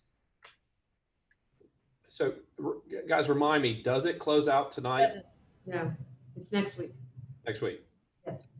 Sorry, I thought it was tonight. I apologize. So we're still in the category of general discussion on this, and there's no specific action that needs to be taken, although I guess it could. So several of us have been discussing this. Mayor Jacobs, could you give us your take on the success or lack of success of this, and economic implications, and just your thoughts on it? We would really appreciate your comments. Thank you, Dr. Gocher. From the enforcement standpoint, if we're looking specifically at the Strip, in general, as professional courtesy, the Knox County Sheriff's Office, as I understand it, they have jurisdiction over the entire county. but as professional courtesy, those things are enforced by KPD. So I can't speak to that enforcement part of it, you know, because I'm not in. I talk to the sheriff much more regularly than I do KPD. I would also like to point out that the sheriff is actually also, earlier I called it the sheriff's department. It's the sheriff's office. The sheriff is an independently constitutionally elected officer. So he is independent of my office. So when it comes to enforcement matters for anything, you'd actually have to specifically talk to him. As Dr. Buchanan said, you know, the next step would be to have the health department enforce this, which is problematic on a number of fronts. First of all, manpower. And second of all, they're not, I really am uncomfortable with folks from the health department going out and serving summons and that sort of thing. So it is a very difficult question. And you're right about the economics. I mean, if something happens and UT has to do whatever, those businesses are going to suffer. They're going to suffer if this board decides to take more strict action. When we look at the compliance, I think that Dr. O'Brien hit it right on the head. You know, there's some things that people are going just naturally comply with much more easily than other things. And in many cases, you just can't get them to do it. I mean, that's just a fact. So unless you want to become extremely draconian, which might backfire and people would actually engage in the behavior you don't want them to because you're pushing them so far. And something else that I worry about is the relationship of the community at large. In this case, if you were to do a bar closure or a restaurant closure around specific that geographical area, I worry about the relationship between the community at large and the University of Tennessee, because the community is going to be thinking, you know, we've done all these things, and this is happening because of the students at UT, whether that's fair or not. That would be the public perception. And I don't want to say, I would be less uncomfortable with UT taking actions that would economically impact those businesses than I would this body. Because as you said, that's under the University of Tennessee's purview. But if this body does it, you have to understand that say you implement a 2-week closure or whatever. A lot of businesses are just barely hanging on at this point. We don't know if there's any more money coming from the federal government, the PPP money. People will lose their jobs and they'll lose their businesses. And they're gonna look for someone to blame. So I think when you look at all those things, I agree with Dr. O'Brien that, you know, really, and you, Dr. Gocha, that we really need to encourage folks through education. But if there's anything more strict put on the table, I think that potentially could backfire and you could actually see things become worse in that area. Could Mayor Jacobs and Dr. Gocher, I think one thing I didn't really understand was, I understand the university has it within their power, if you will, to, you know, say everything goes online or whatever. But if I heard you correctly, you said they can take specific action related to specific businesses, for example. And I don't know if that's in their code of conduct. Maybe I misunderstood, or maybe I just didn't understand. So could one of you explain that to me? And I'm certainly not an expert, but yes, they have more flexibility because they have a code of conduct, because they have on the rules for their students that in order to, I guess, get compliance out of their students. Again, I'm not an expert, but we have seen universities around the country take action, extraordinary action in many cases of saying the kids can't leave campus, the kids can't do this, the kids can't, I shouldn't say kids, the students can't do this and can't do that. As of course, as the county, we can't do that. But I believe they have more flexibility in order to, with their own student body, to do those things. Dr. Shula, it's my understanding that the use of the UT Code of Conduct is that weapon or tool. And when we first discussed UT's role in sort of helping out with this, it had to do first with campus affiliated organizations. For example, any organization, but especially the fraternity and sorority system. And my understanding in talking with Dr. Plowman's chief of staff some time ago was that if it were a university sponsored organization, whether their activities were on campus or off campus, that they were under control of university regulations. But with the code of conduct, it empowers them to act against any student that is violating the code of conduct. And the point of the code of conduct is safety of the student body. And so if there are persons or groups of persons that are not university associated with their parties and they're outside of the system, but it can be shown that they're contributing to lack of safety of the larger student body by bringing back an infectious disease process, they can be suspended. There's a variety of measures that can be taken against those folks. And that's kind of what I guess I was parenthetically referring to, is that that's a very surgical approach, in that if there's a group of students that are completely out of control, those students could be reprimanded to the point of being suspended and losing their tuition, which is a huge fine, if you want to call it that. I believe that Chancellor Plowman is exercising those authorities in select cases. So I'm aware of at least 2 instances where she has done that. I actually think there are at least four as of last week. But again, her ability to enforce the code of conduct is limited off campus. Yes, it does extend to Greek life, but that's it. So students living off campus, she has no authority. Well, and that's why she keeps asking us for support. I'm not suggesting in any way that I personally see too many legal problems and not even an effective solution to closing businesses in a specific geographical area. But nevertheless, even if we don't do that, a small city state of 30,000 students needs to be considered in how we continue to try to mitigate cases. And again, although we've not been able to directly link clusters to bars, we've already talked about and addressed the fact of why that might be, that might be an actually much more difficult type of cluster to identify, but that doesn't mean it's not there. My thoughts. This might be completely irrelevant to this conversation, but the legal drinking age is 21. So when we're talking about college kids at bars, I think that's something to consider too, is how, and I know we've seen the pictures of a bunch of kids at bars, but that's just something to throw out there too. How many actually students and are we talking about, and that sort of thing.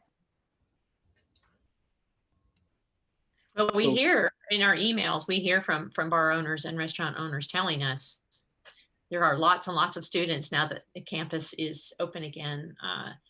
And there are lots of students showing up. So let me ask this. This is maybe a different idea about how to approach this, but, and I don't know if this helps UT with their code of conduct or not, but guys, we had a lot of conversation a few weeks ago, even a resolution that was ready related to gathering size. But the idea was, it got a lot of attention in part because it was going to be binding, I think.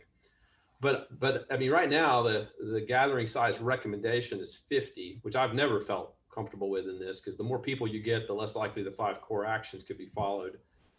I would be comfortable, not just for UT, but across the community, with a non-binding recommendation that the gathering size in 1,000 square feet, whatever, go to 25 or even 10 indoors.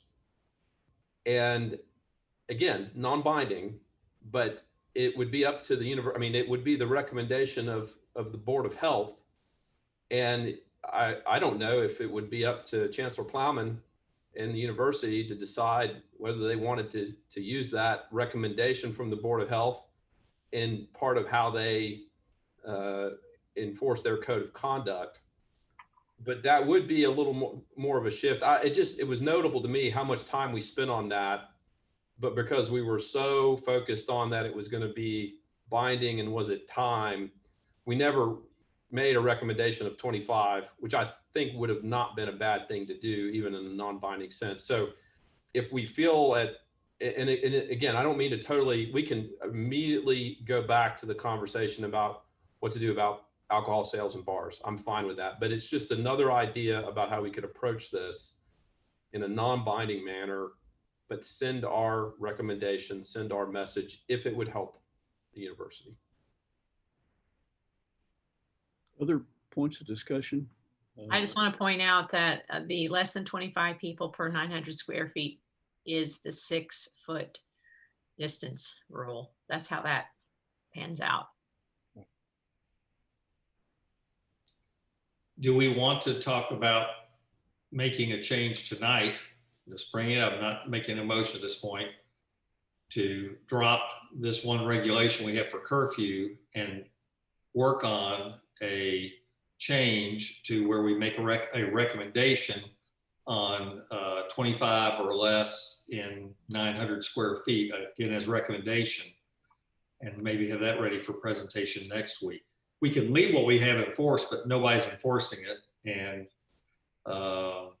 you know, it's going to die if we don't act on it next week, but I didn't know if we wanted to bring it up and just see if there's any thoughts on that at this point. Let me ask a point of Mr. Sanders. If we got to the point of a recommendation that is not a binding action, does the amount of prep work that has to go into that, is it the same with multiple whereases and then the action that follows, or is it possible for the board to simply vote that this is what we recommend and not have that week of detail work and all of that stuff? Dr. Shamaya, so under new business, any member could simply move that this is the sense of the board, this is a recommendation of the board, and that's it. You don't need any document at all. If you want a resolution, we'd have to draft it, but that would be less prep work than one of these regulations, because it's, again, simply your sense. It's not, you're not trying to enforce it, and we don't have to defend it in court, honestly. So a resolution would be quite easy to draft by next week. I don't have one ready for you tonight, but you could certainly, under new business tonight, simply recommend that people do this. If you get a majority vote, that's fine. And then follow it with if we wanted to follow it with a non-binding resolution the following week to make it a little more formal. Sure. Thank you. Dr. Shamia, to add to that discussion, you know, and I know you're aware of this, but the CDC does not have any specific number recommendations because it's multifactorial. We've discussed this before, but it has to do with the square footage of the area. It has to do with mask versus no masks, you know, all those factors.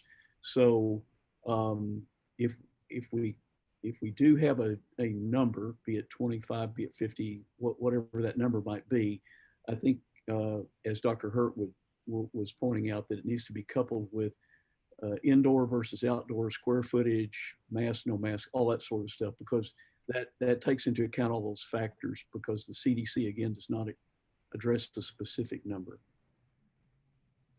Understood. So is there any interest in pursuing a motion and a second to what Dr. O'Brien talked about, or shall we continue until next week when this resolution sunsets? And if that's either for discussion or a motion and a second, anything that you would like to do would work here. I'd like to make a motion that we table proposal 2020-4 and 2020-5. Well, one question, because 2020-5 is not in force. That was a proposal. So I will second you on 2020-4 that we rescind at this time. I agree with that. So the motion is to rescind 2020-4, and I have a second. Discussion. It'll be clear with my vote, but I'd be more inclined, Dr. O'Brien, I don't disagree with your point, but I'd be more inclined just to let it play out to its expired date, because there still is going to be there'll be some after meeting thought, even if we do have any other recommendations or action about whether, what else could be done. So my bias is just to let it play out for one more week. So I agree. I agree. I guess question to Mayor Jacobs, is there going to be any significant difference between rescinding that order now and rescinding it in 1 week, in your opinion? I think the difference is if, as Dr. O'Brien pointed out, if people aren't complying with it, it's not enforceable. I would just go ahead and do it now, frankly. I mean, I have gotten feedback that that generally speaking, the amount of activity on the Strip is less this year than it has been in prior years. And I mean, guys, anything to give them any relief for another week. That's just why we're not forced to act on this tonight. And if we're resigned to the fact that it's just not being followed, then it can just not be followed for another week. I mean, that'd be my take. I would like to say my thoughts also are that not everyone is following the mask regulation, and we are not obsessing about not being able to enforce it. What are our rights? Let's just throw the baby out with the bathwater if we can't get 100% people on board. And we know not everyone is going to comply with every regulation. Smoking in restaurants or not smoking. Not, having to wear your seatbelt, putting your child in their car seat. Not everyone is going to adhere to any kind of regulation or law. That doesn't, to me, indicate that the law shouldn't exist or the regulation shouldn't exist. So, maybe not everyone's maybe not all bars or restaurants are going to follow the regulation or adhere to it. But I think most people are really trying. And they'll tell us that in their emails and in their feedback. And if we go to these places, these businesses, we can see people wearing their masks. I don't frequent bars, but my understanding is most bars bar owners are trying to do the right thing. Saying that if we can't get them all to comply, and therefore shouldn't at least try to implement something that we believe works based on the science. And I pulled up the CDC site. It's very easy to find the recommendations about bars and restaurants. And of course, socially distanced seating is much better than not in terms of restaurant and bars. The longer people are together, without observing the 5 core actions, the higher the risk of them becoming ill and or increasing illness within the community and hospitalizations. I think there is one other thing to consider here too, when we are talking about human behavior. If we're talking about non-compliance, so you basically have the folks that don't care and are letting people do anything after 10 o'clock. Everybody's going there. If you take this off tonight, the people that are doing the good work and are trying to do good things in the restaurant, it allows them for some of those people to come in after 10 o'clock. So it might actually help as far as the spread of this goes, because you have more responsible business owners. You take the handcuffs off what they're able to do. Any other discussion? Does the Tennessee pledge, which remember we default to the Tennessee pledge, That was always the idea, where we haven't done anything specific, but I recall there being something about in bars, people being seated at tables. Now, again, Tennessee Pledge is not a binding document, as I understand it, but does anybody know, Dr. Buchanan, do you know, I mean, because that's the other part of this is, you know, again, if we're going to go on everybody's going to do the right thing, do we need to re-communicate the expectations to bars about what this should look like? Correct me if I'm wrong, but I think that didn't we get like I won't call it a cheat sheet, but it was kind of a fact sheet of our regulations, the Tennessee Pledge, and what that involved in all. I typed that up, but it was really with a different purpose in mind for in new business. But it does kind of go through. I did pull some things out from the Tennessee Pledge. It's so complicated. I just wanted to see if anybody else would be able to agree or refute. But if you want, I really appreciate that. That was the first time I'd seen that. That was. Yeah, I mean, nice piece of work. it helps this discussion. I can, you know, it's nothing really earth shattering, I guess, as long as it's not inappropriate to show it now, we could show it. May I speak about the Tennessee Pledge? Tennessee Pledge states that you cannot stand, you stand at a bar, you can have table service in a bar, you can't serve at a bar. The bar is open to provide service to patrons at tables, but not at the bar itself. And so most places are compliant with that. Some places are not, but most places are compliant with that. And so, you know, I hear from my staff, you know, the outliers are the ones that people complain about and we see, but there are thousands and thousands of restaurants in Knoxville, and most of them are being compliant with these guidelines with the Tennessee Pledge. The restaurant guidance from the Tennessee Pledge is actually one of the easier ones to follow. I don't disagree that the Tennessee Pledge can be a little bit confusing, but that's our expectation then. I mean, Only I seated. understand the pledge is more of a highly recommended document, right? Yes, the Tennessee Pledge is a guidance document to provide guidance for businesses to be able to reopen safely. So I bring it up because wherever we go with this, you know, again, if we're shifting philosophically at some level, maybe tonight, maybe some other time, to, you know, to more of an advice, we're going to make recommendations, we're going to give guidance. Let's at least reiterate what are the things that, you know, are in print that we're following that are supposed to be. And, you know, if they were really all precisely following that, I would feel better about it than I have in the past.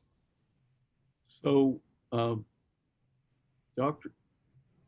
trying to remember, Dr. O'Brien, you were the one that offered this resolution and it had a second. Dr. Drake first, and I seconded her actually. Okay, Dr. Drake. Okay, Dr. Drake. So Dr. Drake, in your resolution, was there a comment about Tennessee Pledge? If not, perhaps you would accept that as a friendly amendment. I would. I did not mention Tennessee Pledge, but I would like for that to be inserted in there. Well, one thing we're doing is we're rescinding a public health resolution. So we're not proposing a new document. We are rescinding an order in place. So I think that would follow as a separate issue. So we're just getting rid of something if this vote goes that way. Okay. So other discussion on the vote to rescind 2020-4.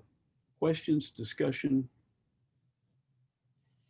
Hearing none, since we're ready to vote, are we ready to vote? So Dr. Buchanan, if you will call the roll on the motion or the motion, right, to rescind 2020-4. Dr. Drake. Yes. Dr. Gocher. Yes. Dr. Hurt. No. Sorry. Mayor Jacobs. Yes.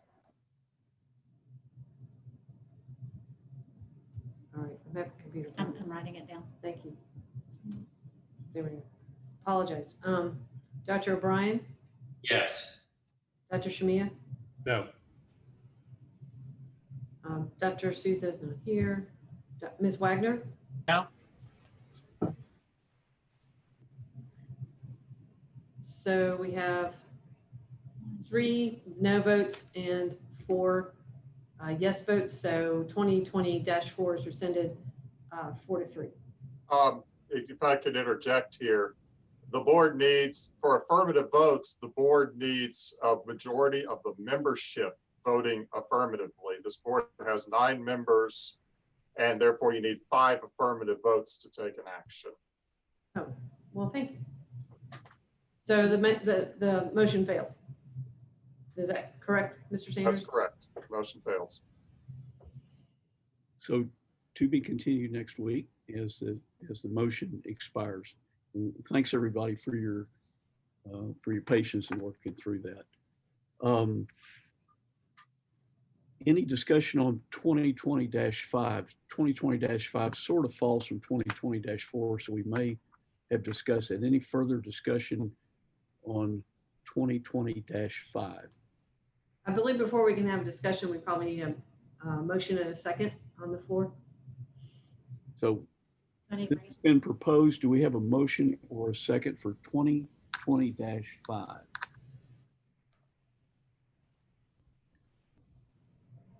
Do you need to see it? No, okay. So I'll move for purposes of discussion, motion. Do we have a second? I'll second. So we have a motion and a second for enactment of Regulation 2020-5 curfew regarding the sale or consumption of alcoholic beverage in certain establishments. So the floor is open for discussion on this. Just to note, it actually replaces 2020-4 if it passes. So question to Mr. Sanders, if this were to pass, is the expiration date on 2020-5 the same as 2020-4?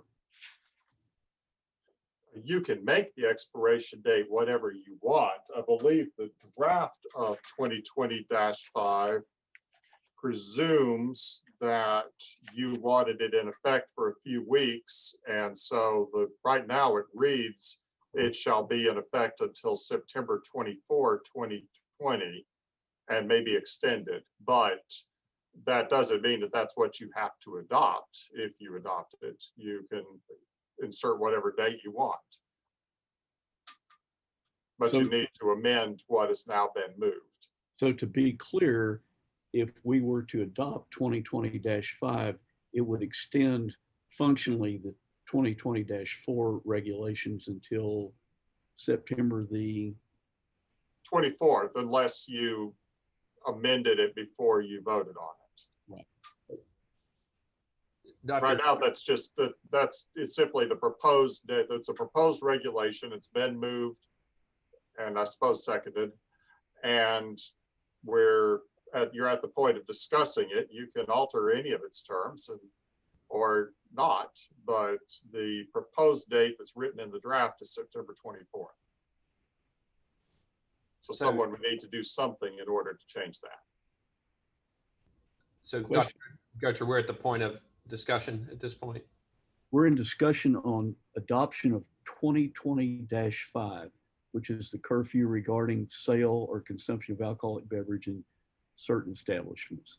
And this is to kind of review, this is the one that Mr. Sanders has been working in crafting regarding brown bagging, So, but also encompasses 2020-4. right. And so this is not intended to be quite yet a formal motion, but given the nature and the extent of the discussion that we just had, as well as the outcome of the vote, on one hand, also on the other hand, knowing that this was close to making it to a vote last week, other than needing wording, I think it would be very reasonable to adjust the expiration date I mean, you know, we just had the discussion about whether it was gonna, the 2020-4 was gonna go one more week.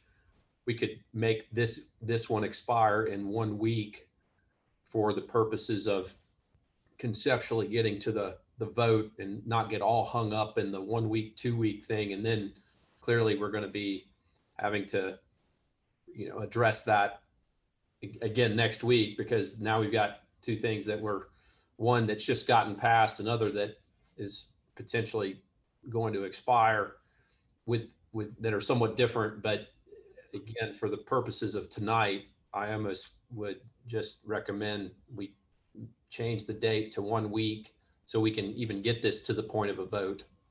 And then depending on the outcome of that vote, we figure it out again next week. So, Mr. Sanders, would this be something on the order of a friendly amendment, or is this an amendment that we need to second discuss and vote on prior to plugging it into 2024 if we decide to accept that amendment? I think that's up to the original movement. If the original movement considers it a friendly amendment and the person who seconded it has no objection, then it can be considered a friendly amendment. Dr. Drake, thoughts? Well, I don't know why we are, you know, extending it till next week. Yep. I'm not really for it. Maybe I didn't articulate that well. I think right now, as it's written, if it was passed, it would expire in 2 weeks. Is that right, Mr. Sanders? As it's written? I'm not counting weeks right now, but it would take effect, as I recall, I believe September 11th, and it expires on September 24th, according to the document in front of us. All I was proposing was to have it expire on the same day that 2020-4 would have expired, which then would not negate the discussion we just had and the vote we just had about 2020-4. I'm not saying to defer the conversation to next week. I'm saying to align the expiration. One thing that would be of concern is education of those additional establishments would have to occur. And to do something for 1 week, I don't know how productive that is. I'll just throw that out there because it's going to take time to get the word out to who's added in the mix. So a 1 week, not even a whole week, basically, because it's going to start on Friday and we're going to look at it next Wednesday. I think we need to think about that. Well, I think we're in the danger of the intent. And again, not knowing how the vote's going to go. I'm just trying to give this its fair shake. The intent of what conceptually is going to just get caught up in a deadline issue, which I don't think is fair to necessarily to the effort that went into the resolution to begin with. Because the thing is, there's two things that are bunched together here. And that's what we're trying to navigate. So we have the original resolution for 2020-5 unamended at this point, and without a friendly amendment, and we have a second for that. So we need discussion on 2020-5 as it stands, or if there is no further discussion, we can vote up or down on that.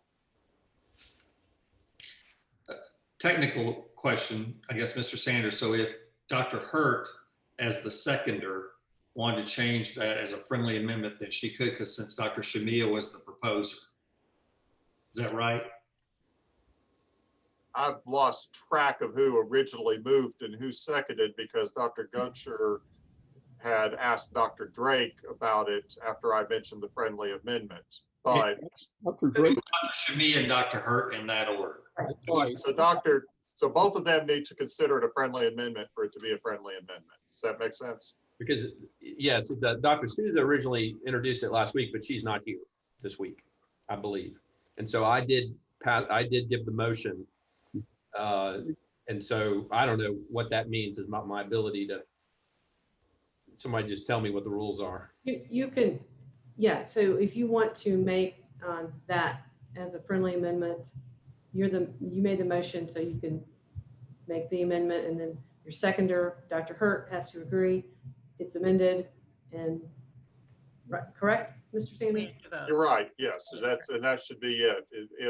If either of you disagree, then you actually have to have a procedural vote on the amendment, because the motion belongs to the body at this point.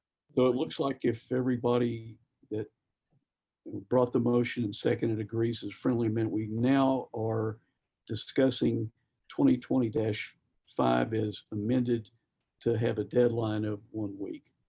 Discussion. So before we get to the point of amendment, is there, Mr. Sanders, is there a way to actually break out the language simply to make this a standalone and not a document that replaces 2020-4? Not easily. The document, what this document does is adds to the 2020-4, which is the sale of alcohol in certain establishments, essentially what you all term bars, which are establishments that derive 50% or more of their gross revenue from the sale of alcohol. The problem you faced was that there were establishments that were at which people drank, perhaps excessively, but did not sell any alcohol, and therefore were not subject to the 2020-4. So what this proposed resolution does is fix that problem by extending 2020-4 to 2020 to entities that don't sell alcohol but permit the consumption on the premises. Now, the answer to your question, of course, is yes, it can be written so that it only applies to those entities and not to ones that sell. That would take a little bit of revision, probably more than I can do while you're live here, but yes, it can be done.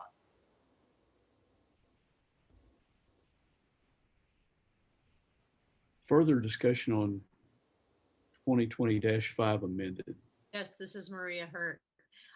This may be a question that Dr. Buchanan and her team can answer. It's related to Dr. O'Brien's concern that there'd be very too narrow a window to reach the specific businesses that this specific regulation addresses.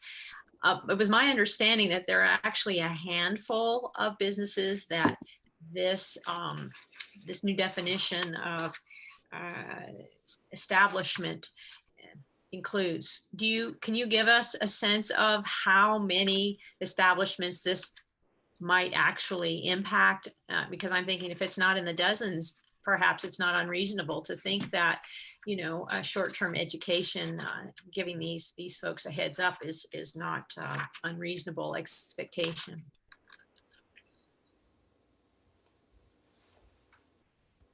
The estimate from my staff is there are about 5 to 6 of these in the county.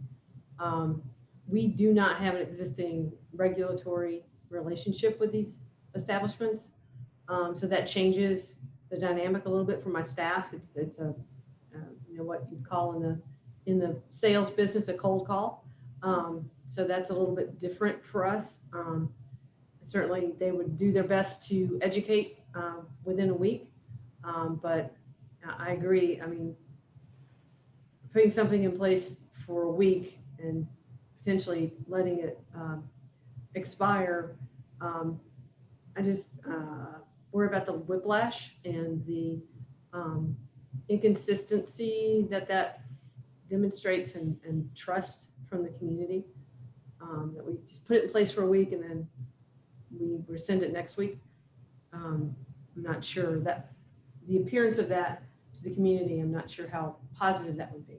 That's just my perspective. So I think that maybe the lesson here is to not stack, you know, the more we pull together, the more we wind together, the harder it is to unwind. And so with that being said, I do not intend, even if I'm able to have a friendly amendment. Dr. Golcher, this is Diana Drake. I have to leave. I'm sorry. Uh, Shall we take this to a vote before you leave, or shall we discuss more? Can I call the question, Mr. Sanders? Sure. Yeah, I call the question, please. So we wish to vote immediately. Do we need a majority to say we're going to vote immediately, Mr. Sanders? I think so. Everybody in agreement with that? Wait, Mr. Sanders, you're muted. You're muted, Mr. Sanders. Sorry. Yes, you do need a majority to accept the calling the question, but yes, go ahead. So Dr. Buchanan, you want to run through it real quickly as a roll call, and then we can vote immediately. Sorry for the Okay, slight. so roll call for call the question? Yep. Is that what you're asking? Thank you. Dr. Drake. Yes. Dr. Gocher. Yes. Dr. Hurt. I'm sorry, I need clarification. What are we voting on? To vote immediately? Voting on call the question. Voting on whether to vote?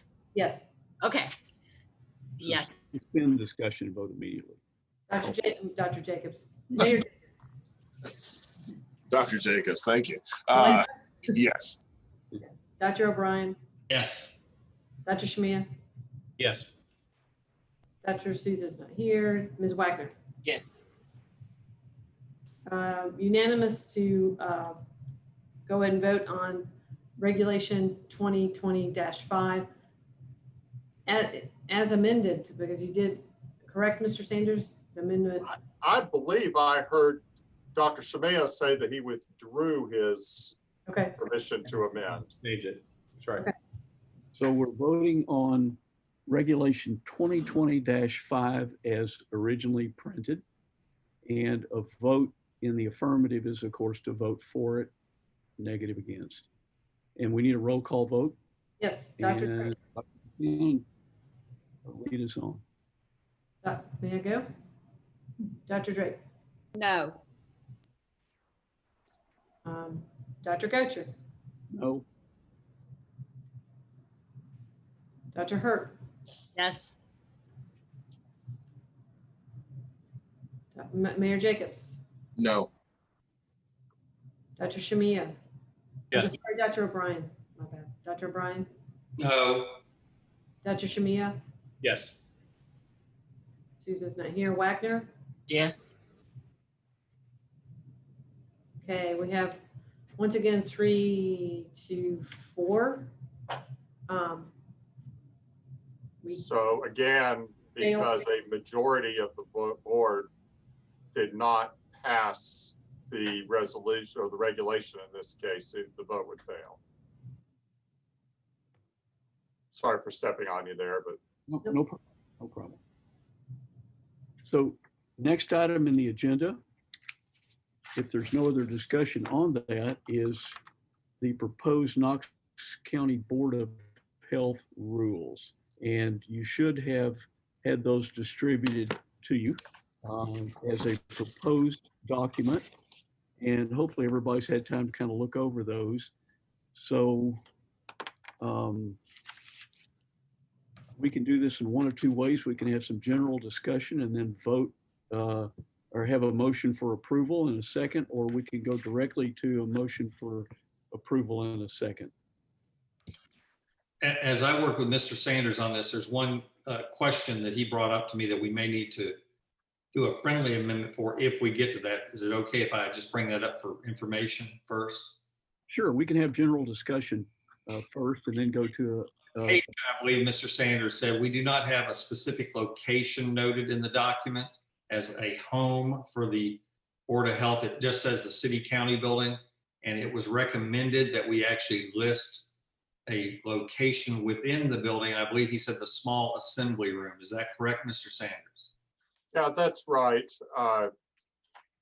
The advantage of actually stating the location that the board meets is that you've then put the public on notice as far as when and where those meetings will be, which is not to say you shouldn't public notice the meetings anyway when they occur. But as far as your, whatever the meetings are that are actually in your rules, the public is on notice that that's where they're going to be and that's when they're going to be. And specifically, we had just worked on the language and considered the first Wednesday of every third month as the meeting date and time, along with 5 p.m. But the location would be, you need a place that's accessible to CCTV, you need a place that's secure, you need a place that's big enough to hold people. The large assembly room on Wednesday nights is taken by the school board. So the small assembly room is what I found, this thought would be a reasonable alternative. There's nothing magical about that other than it meets those criteria. If you have another location that meets those criteria, you're welcome to use it. So I think my staff just checked and the small assembly room is not consistently available on Wednesday nights at 5 p.m. Well, we're looking in the rules for once every 3 months as the standard regular meetings. Do we think we could even put it in there to state that or not? I think that one of the challenges is that, again, my staff, who is not necessarily the board support staff, is going to have to arrange that and look at that. So I just don't know what's in there, to be honest. If it's available with that regularity, I can't answer that question. So Dr. Buchanan, we have, when we were in more of an advisory capacity, had our meetings in the room that you're in right now. I think that's the room. Is that room capable of fulfilling our legal obligations in terms of community TV and, necessary space? Does it work or do we need another place? No, it doesn't work because of public forum mostly, partly. Okay. Mr. Sanders, could we just leave it as is and just state city county building and then name a room based on our, published agenda?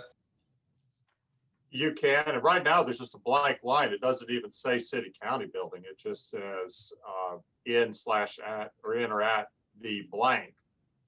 And you could eliminate that altogether. One thing I will note for several of these issues that you may be discussing, right now you're discussing this without a motion. Right. So there's not even a friendly amendment needed. Well, actually, what's in the, I'll make a motion in just a second, but it is in the version that's in the agenda. So it says the board shall meet in the city county building. I apologize. I must have an earlier version in front of me.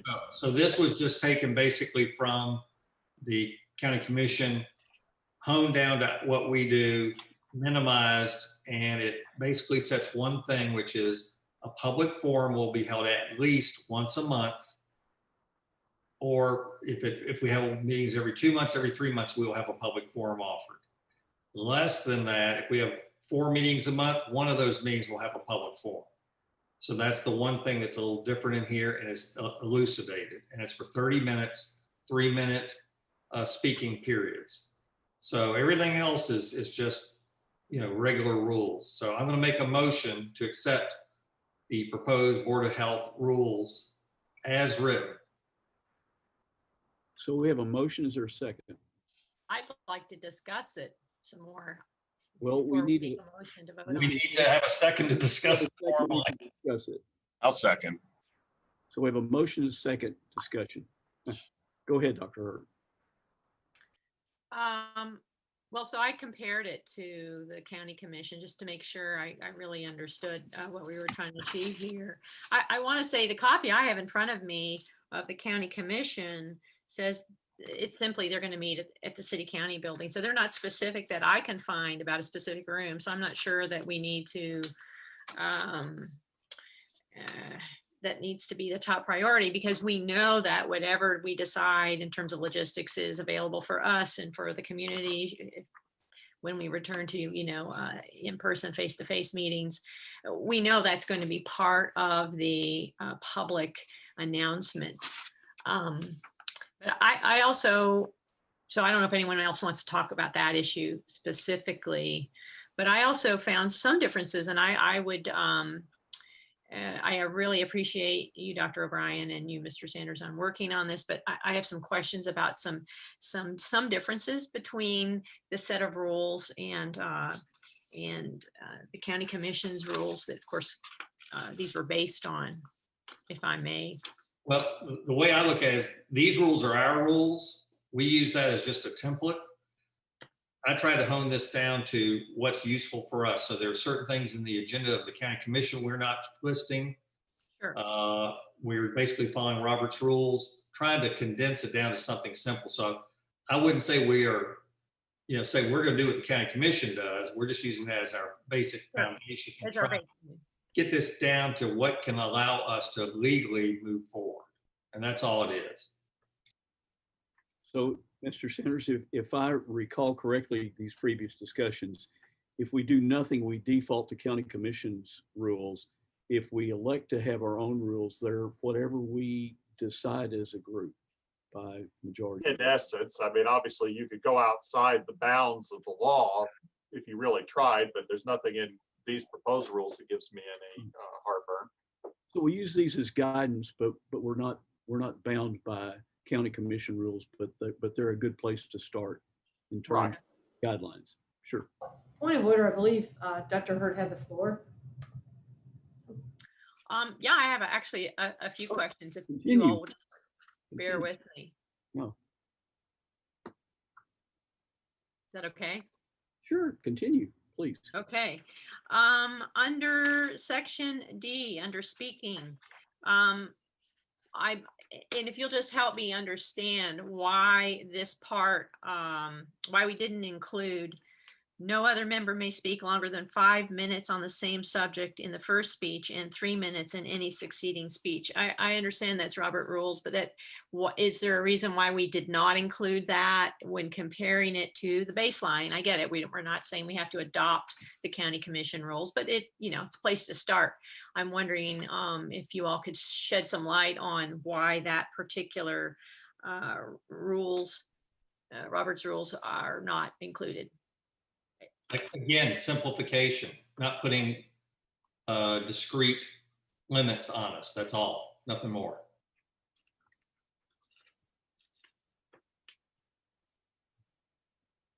Thoughts, anyone? Another question, sections P, R, in terms of suspending the rules, Robert's rules, we have a simple majority in here versus 2/3 majority. Again, I'm just wanting clarification. Same sort of thing, simple majority, the majority of the board. There's no magic there. We can put whatever number we want on it. It was going with what may be the easiest way of doing it. Another way to do it is always, we could reset it. But the problem with this is if we reset to the number, a majority of the 9 members, always the 9, then if we have somebody out sick or gone, we may not be able to pass certain things or do certain things. So this was set up as a way to allow us to keep working with just simple majority at that time. That's all. Nothing fancy. Thank you. If I could interject there, you're dealing with section P, correct? P as in Papa? Yes. Right. The rule, the proposed rule in front of you says by simple majority of the membership of the board. So Dr. O'Brien, I think that would mean a majority of the membership, not a majority of the voting members present.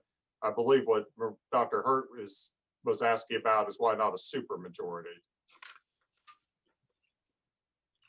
Okay, I stand corrected, but that's fine with me too. I have no issue with us always having to go with a majority, simple majority of the 9. That's not an issue to me. One last question. Thank you for bearing with me. If you will scroll a little backwards to section O, public forum.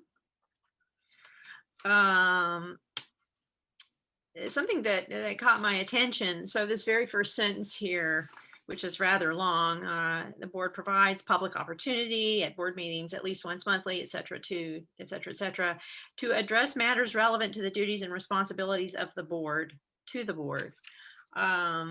It doesn't include the county commission phrase to address each agenda item during the Board of Health discussion or consideration of agenda items. And so to me, those are two very different things. Like, people come to voice their opinion, their perspective about agenda items, things that are on the agenda. That's what the county commission, how they operate. But this is saying that people, it's very narrow about addressing matters relevant to our duties and responsibilities. If you could help me understand why that was chosen and not the broader issue of people coming to address what's on the agenda.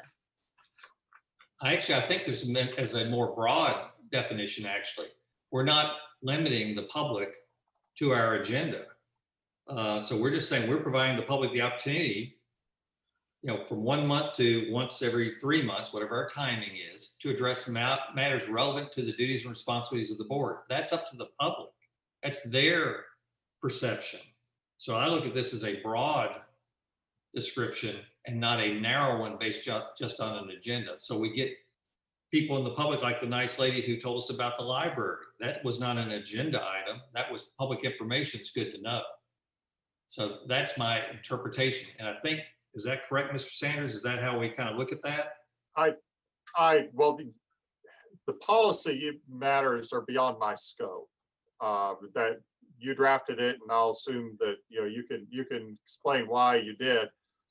I will say, however, that the one phrase that got left out of from the county commission's meeting, the county commission permits people to speak as an issue comes up during the agenda. That is, you're considering a particular item, and they'll let members of the public speak at that time to that agenda item. And since these proposed rules truncate the public forum to 1/2 hour at the beginning of the meeting, it's apparent that that is not something you wanted in the rules for this body. And that's correct. I'll be honest, my reasoning is, unlike county commission, we are more inclined to look at the science and the information of the statistics and the data. We want public information, but we don't want it to intrude, in some cases could be intrusive, into the work of the board so that the meetings get out of hand. So this is where we have it limited for a 30-minute period, whatever people want to talk about, 10 people, 3 minutes each. We're going to let them do that and take that as information for us. But to make it like the county commission, where we have it before the meeting, we have it during the meeting or after the meeting, my personal feeling was that was not necessarily what we as the Board of Health would want to go forward with.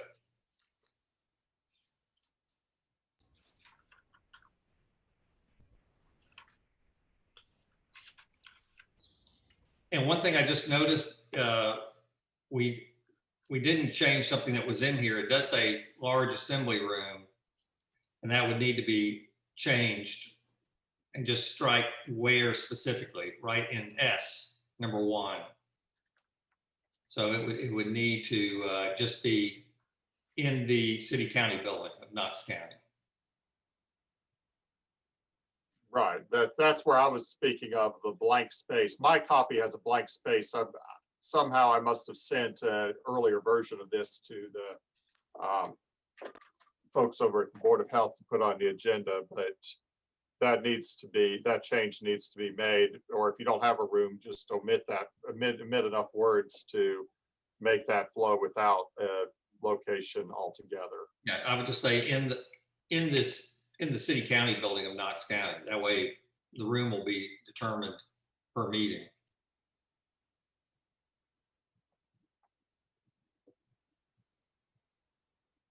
Is that okay with you, Mr. Mayor, as the seconder? Yes.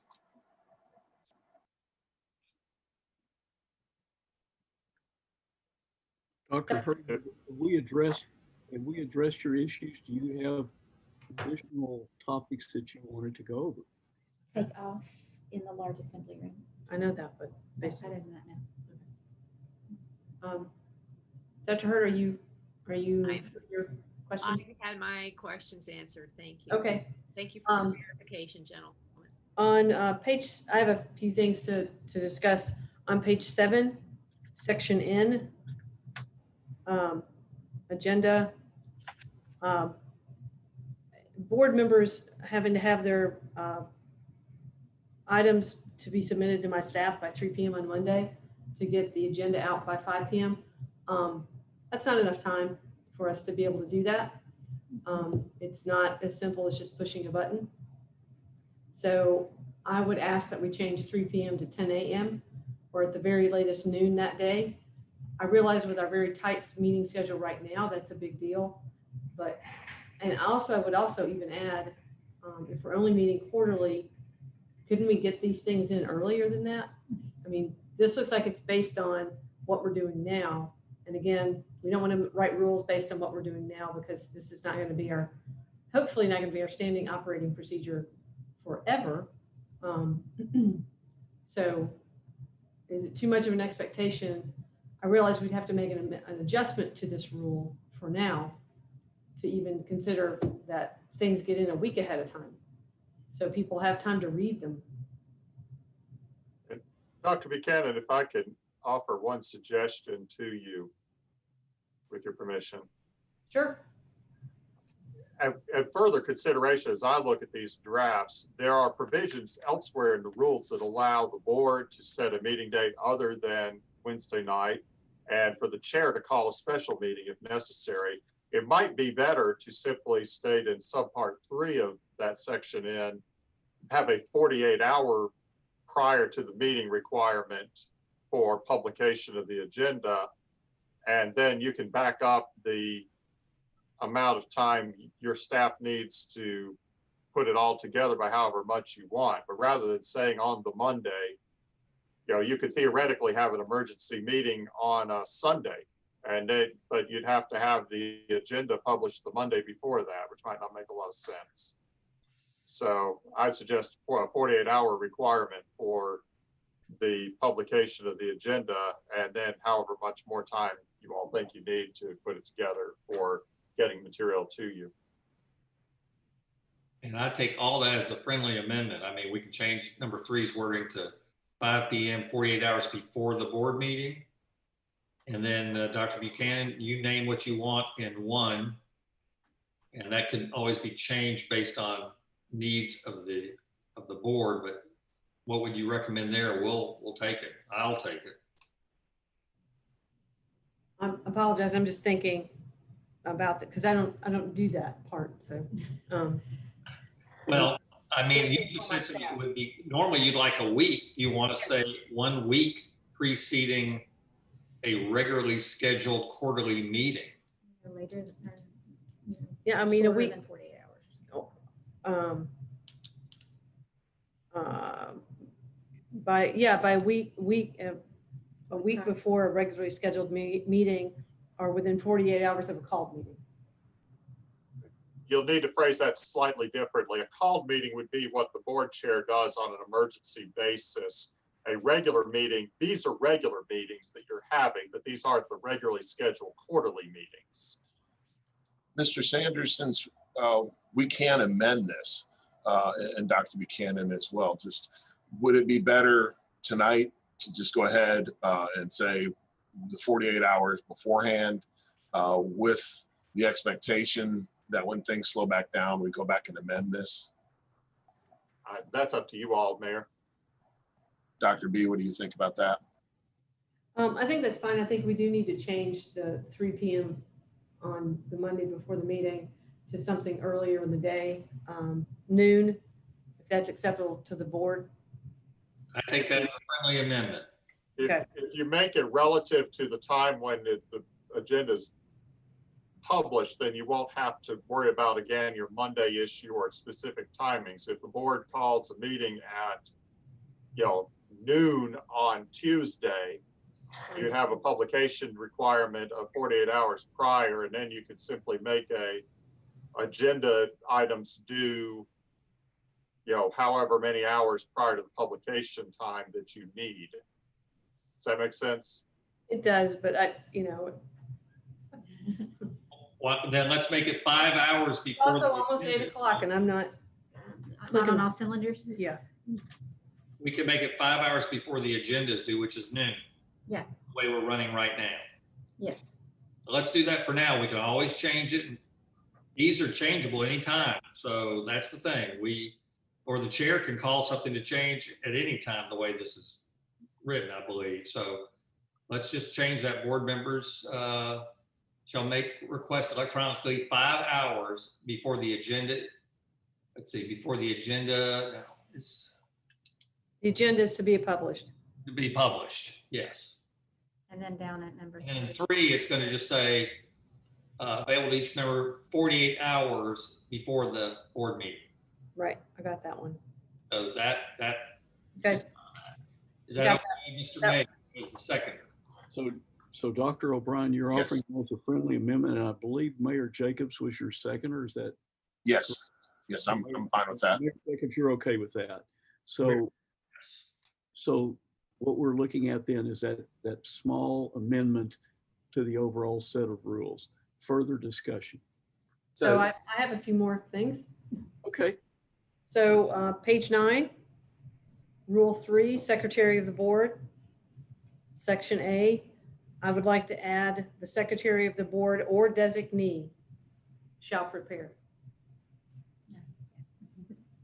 Accepted as a friendly amendment.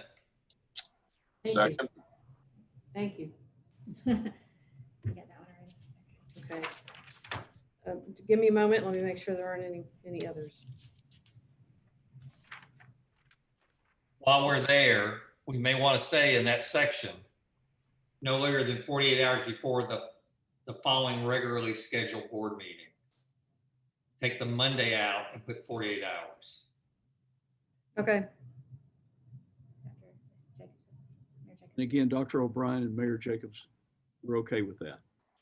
yes. Good, okay. And that completes my discussion item. Okay. So we're discussing still the motion to approve the rules as amended. Any further discussion on the motion to approve? Dr. Gocher, I have two, this is Shamia, just two very quick questions.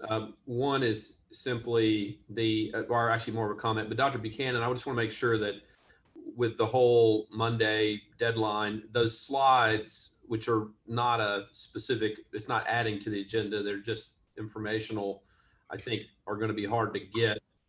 First of all, they need to be as timely as possible, which means the later we do them, the more they reflect reality. But I don't know if those are included in that. I didn't take it that way, but I wanted to ask.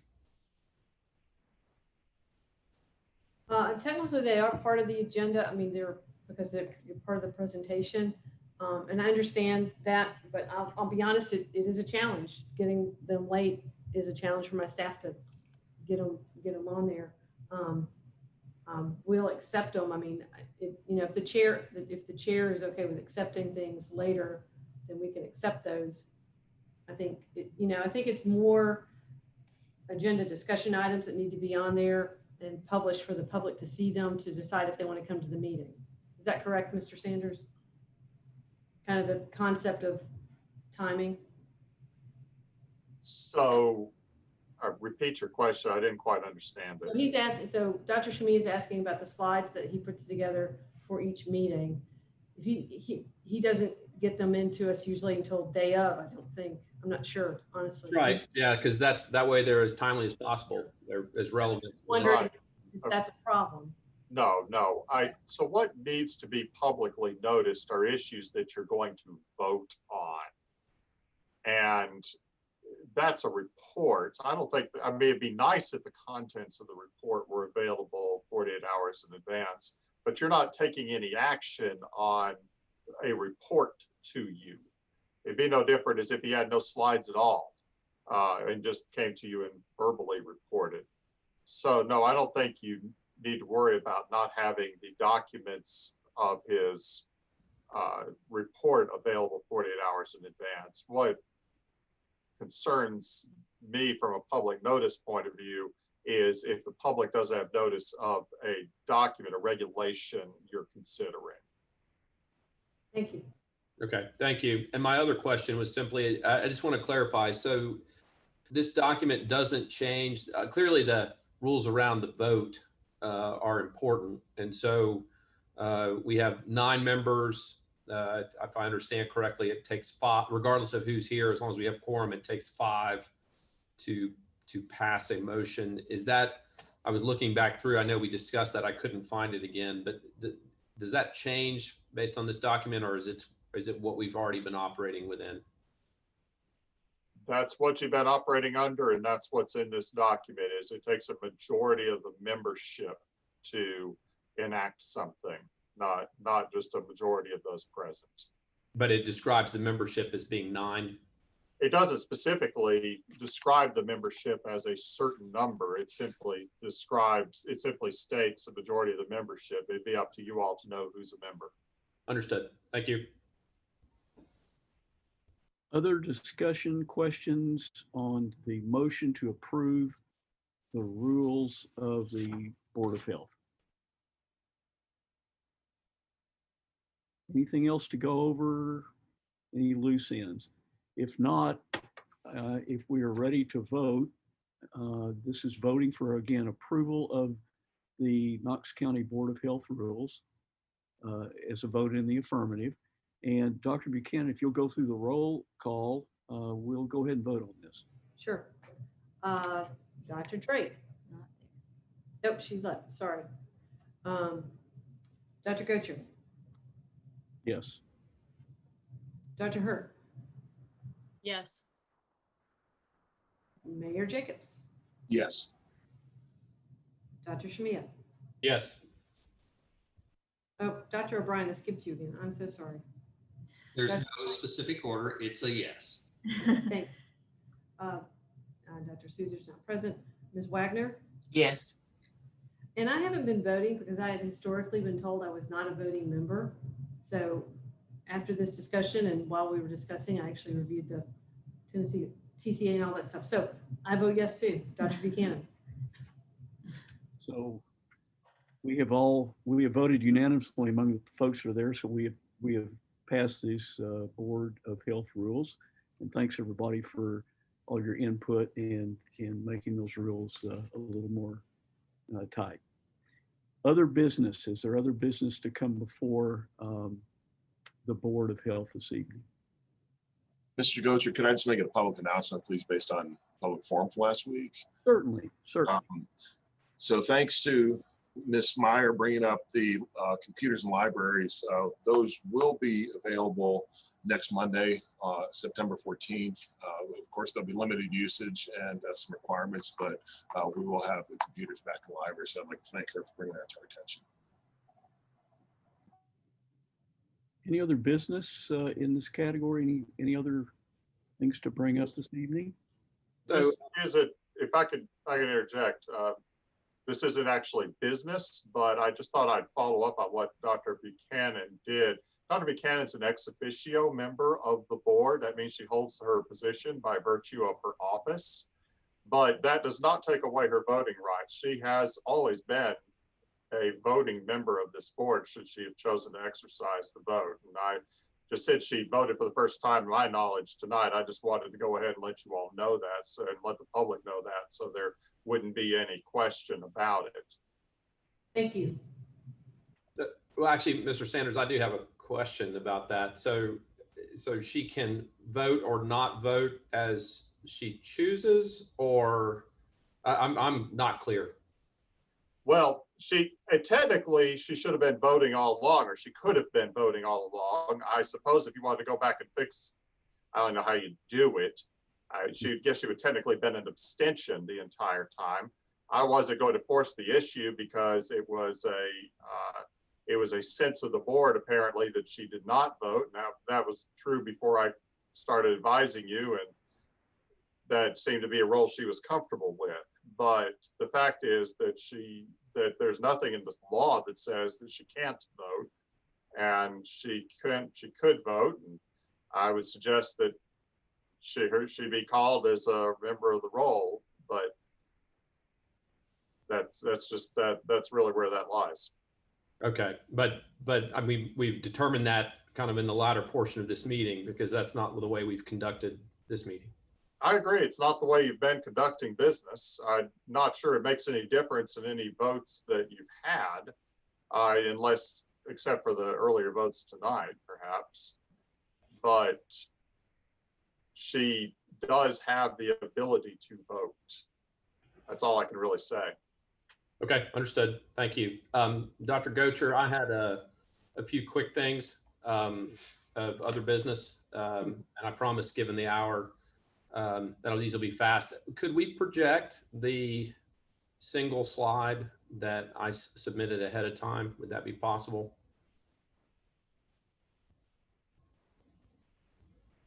Dr. Buchanan, does somebody have that on your end, or? They're working on it. Okay, got it. So guys, what I did, and this is, again, it's about how we organize ourselves and our conversations. And also, as I mentioned earlier, although it didn't really get too much discussion, how we're going to approach the challenges ahead of us in the coming months, which I think are going to be in the setting of potentially worsening data. I simply, over the weekend, just went back through, and this is not intended to be a perfect document, but it's just this one slide. I went back through the Tennessee Pledge. I thought about the things we've discussed, but didn't necessarily act on. I thought about things that we made simply a recommendation on, and you'll see that that column, it doesn't have check marks in it. And then, at least as of the beginning of this meeting, things that had, and I guess it still applies, things that had current regulation. There's not action based on this. I'm not asking for a decision. This is simply informational. But again, I do feel like that we're going to be having these conversations because I expect that the data is going to be worsening. And a few points that I want to make, and actually the meeting in many ways helped make these points for me along the way. One is there's only a finite number of things that I think we could talk about. And at least the ones that I found are on here. I may not have hit all of them. And this is just based on what's happened in the last 6 months. The second thing is I don't want us to completely forget about the Tennessee Pledge because it does have some, as we talked about in the bars, some specific things that are still important potentially. And particularly if we do move to more of a recommendation mode until, as Dr. O'Brien mentioned, maybe we're just going to be watching things get a little bit worse. We don't know how much worse. We know none of us are perfect at predicting, but more easy. The cleaner the action, the more easily enforceable it would be, which likely would mean later. So there is this space for making a recommendation potentially between having a discussion and creating a regulation. And I didn't want us to lose sight of that. And so really the whole point here is just, we've talked about a lot of things. It's a finite number of things that could even potentially be on the table. And that I don't want us to lose sight of the opportunity to make recommendations. I do think if things get worse enough that we may be more in the regulation standpoint. The final point I want to make at this, and this is, obviously we all hear from members of the public, but what this shows, I think, is the amount of things that have been debated and deliberated about. And, I think there's this impression that there's this tremendous number, not tremendous, but there's a lot of regulation that has come from this board and from other bodies. And as cumbersome as the masks are, that's really the main one. And then we've done a curfew. That we haven't really done anything else. And I think this shows this. And so this might be something we refer back to. It may be something we never look at again. But it helped me organize this work in my head. And so I thought I would share it with the group. So Dr. Gocher, that's all I have on that issue, other than if there was any question or discussion about it. Dr. Shimi, I really appreciate your efforts at distilling that, because that gives us a basis for future consideration, as well as sort of see what we've done and what we left on the table. So I appreciate your efforts. You're welcome. Any other discussion, any other points in other business? So if we could, Dr. Gocher, take that, if someone could take that down, because we don't need that anymore. And then I just wanted to follow up on the conversation that we had earlier in the meeting, which was about, again, there's no resolution in my back pocket or anything like that, but just whether the board would consider, just as part of the meeting, for example, I had a summary slide of data. This could simply, we showed some data that got worse. We consider making a non-binding recommendation for, I believe it was I believe what we talked about before was a gathering size of 25 and 900 square feet. And to me, that would be a move in the right direction without being a regulation, a move in the right direction given worsened data. And honestly, I don't know whether that would help UT in their attempts around their code of conduct to get a handle on things there, but it would be at least an attempt. And so, and again, since it would be just Mr. Sanders, that would be nothing more than a recommendation in the minutes of the board and however else we intended to communicate it. And so I assume it would need a vote, but I'm not even sure exactly, since we haven't done it like this before, how that would work. I'd assume you'd simply move to recommend whatever it is you want to recommend. And if you get a second, you could put it to a vote. There's no magic to it. It's just a recommendation at this stage. Again, if you want a resolution at some future point, I'll be glad to draft you a resolution. Okay, so I would make a motion for a non-binding recommendation in indoor spaces of gatherings no more than 25 in 900 square feet space. I will second that recommendation. So we have a motion and a second for the resolution that was brought forth by Dr. Shamiya. Any discussion?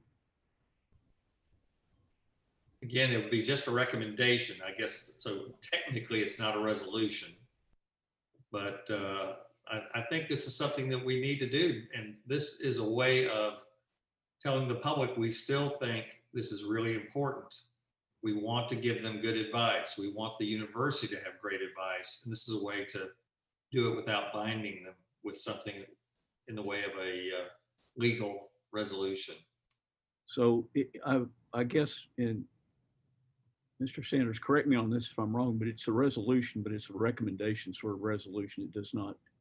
I would call it a recommendation at this point. I mean, okay, the line's kind of fine, but since you don't have a written resolution to adopt, I would call it a recommendation at this well, point. a recommendation that we should vote on that, I would assume. Yeah, I believe the recommendation has been moved and seconded. So if there's any discussion, you have it, but then vote on it. So any other discussion on the recommendation? Yes. Hearing none, we'll call. Well, this is Maria Oh, Hurt. is there? Oh, sorry, Maria. Go ahead. I just want to remind everyone, in case the public or anyone listening starts to panic, not only is this not a regulation, it's a recommendation, but less than 25 people and 900 square feet literally puts people at a 6-foot distance. So we're really not asking people to do anything above and beyond 5 core measures. I just want to make that very clear, not so much perhaps for us, but for our listeners and for us, if we get some feedback from the public, if anyone's up in arms, I want them to be I want us to be very clear about what we're asking people to do. Dr. Hurt, thank you for that clarification. Any other discussion? So, yeah, I'm sorry. I'm just knowing the questions, this is Martha, knowing the questions that my staff and the mayor's staff will get about this.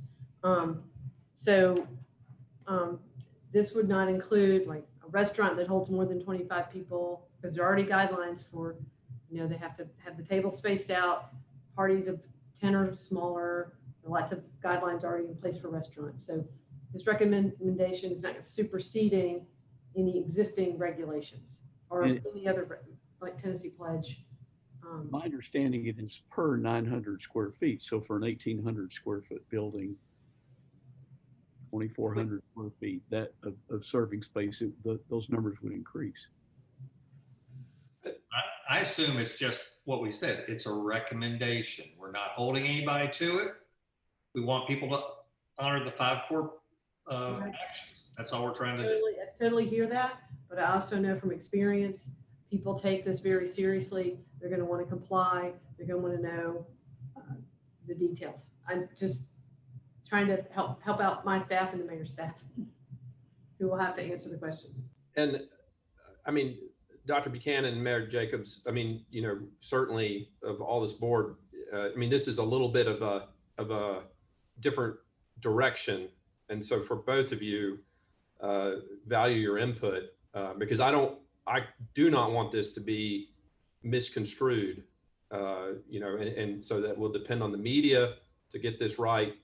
We'll be depending on our own, whatever channels we have to get this right. I'm not trying to create trouble here, but I sense that I feel like that right now this is the right public health recommendation. And so if there are unintended consequences of making a recommendation like this, I'd rather, I mean, I know you'll speak with your vote, but I'd like to understand those things. But that being said, if we're in an environment where we have too many unintended consequences of simply making a recommendation, we may be in trouble. So Mayor Jacobs, I value your input. I have no problem with this. I think it is, the messaging is important, and I think that's Dr. Buchanan's point. But I have no problem with the recommendation at all. So, Dr. Buchanan, would you like to weigh in? I think we're okay. I think Charity just suggested, treating it like the limit of 50 that's already there. And we already have to answer questions about that. So instead of 50, it's 25. So that helps. I'm sure there'll be some question that none of us thought about, but that's fine. We'll sort it out. Other discussions on the recommendation? And I think too that Dr. Hurt's point is important. Is essentially this is already there with the 6-foot spacing. So other discussion? If not, Dr. Buchanan, if you'll lead us in a roll call and we'll go ahead and vote.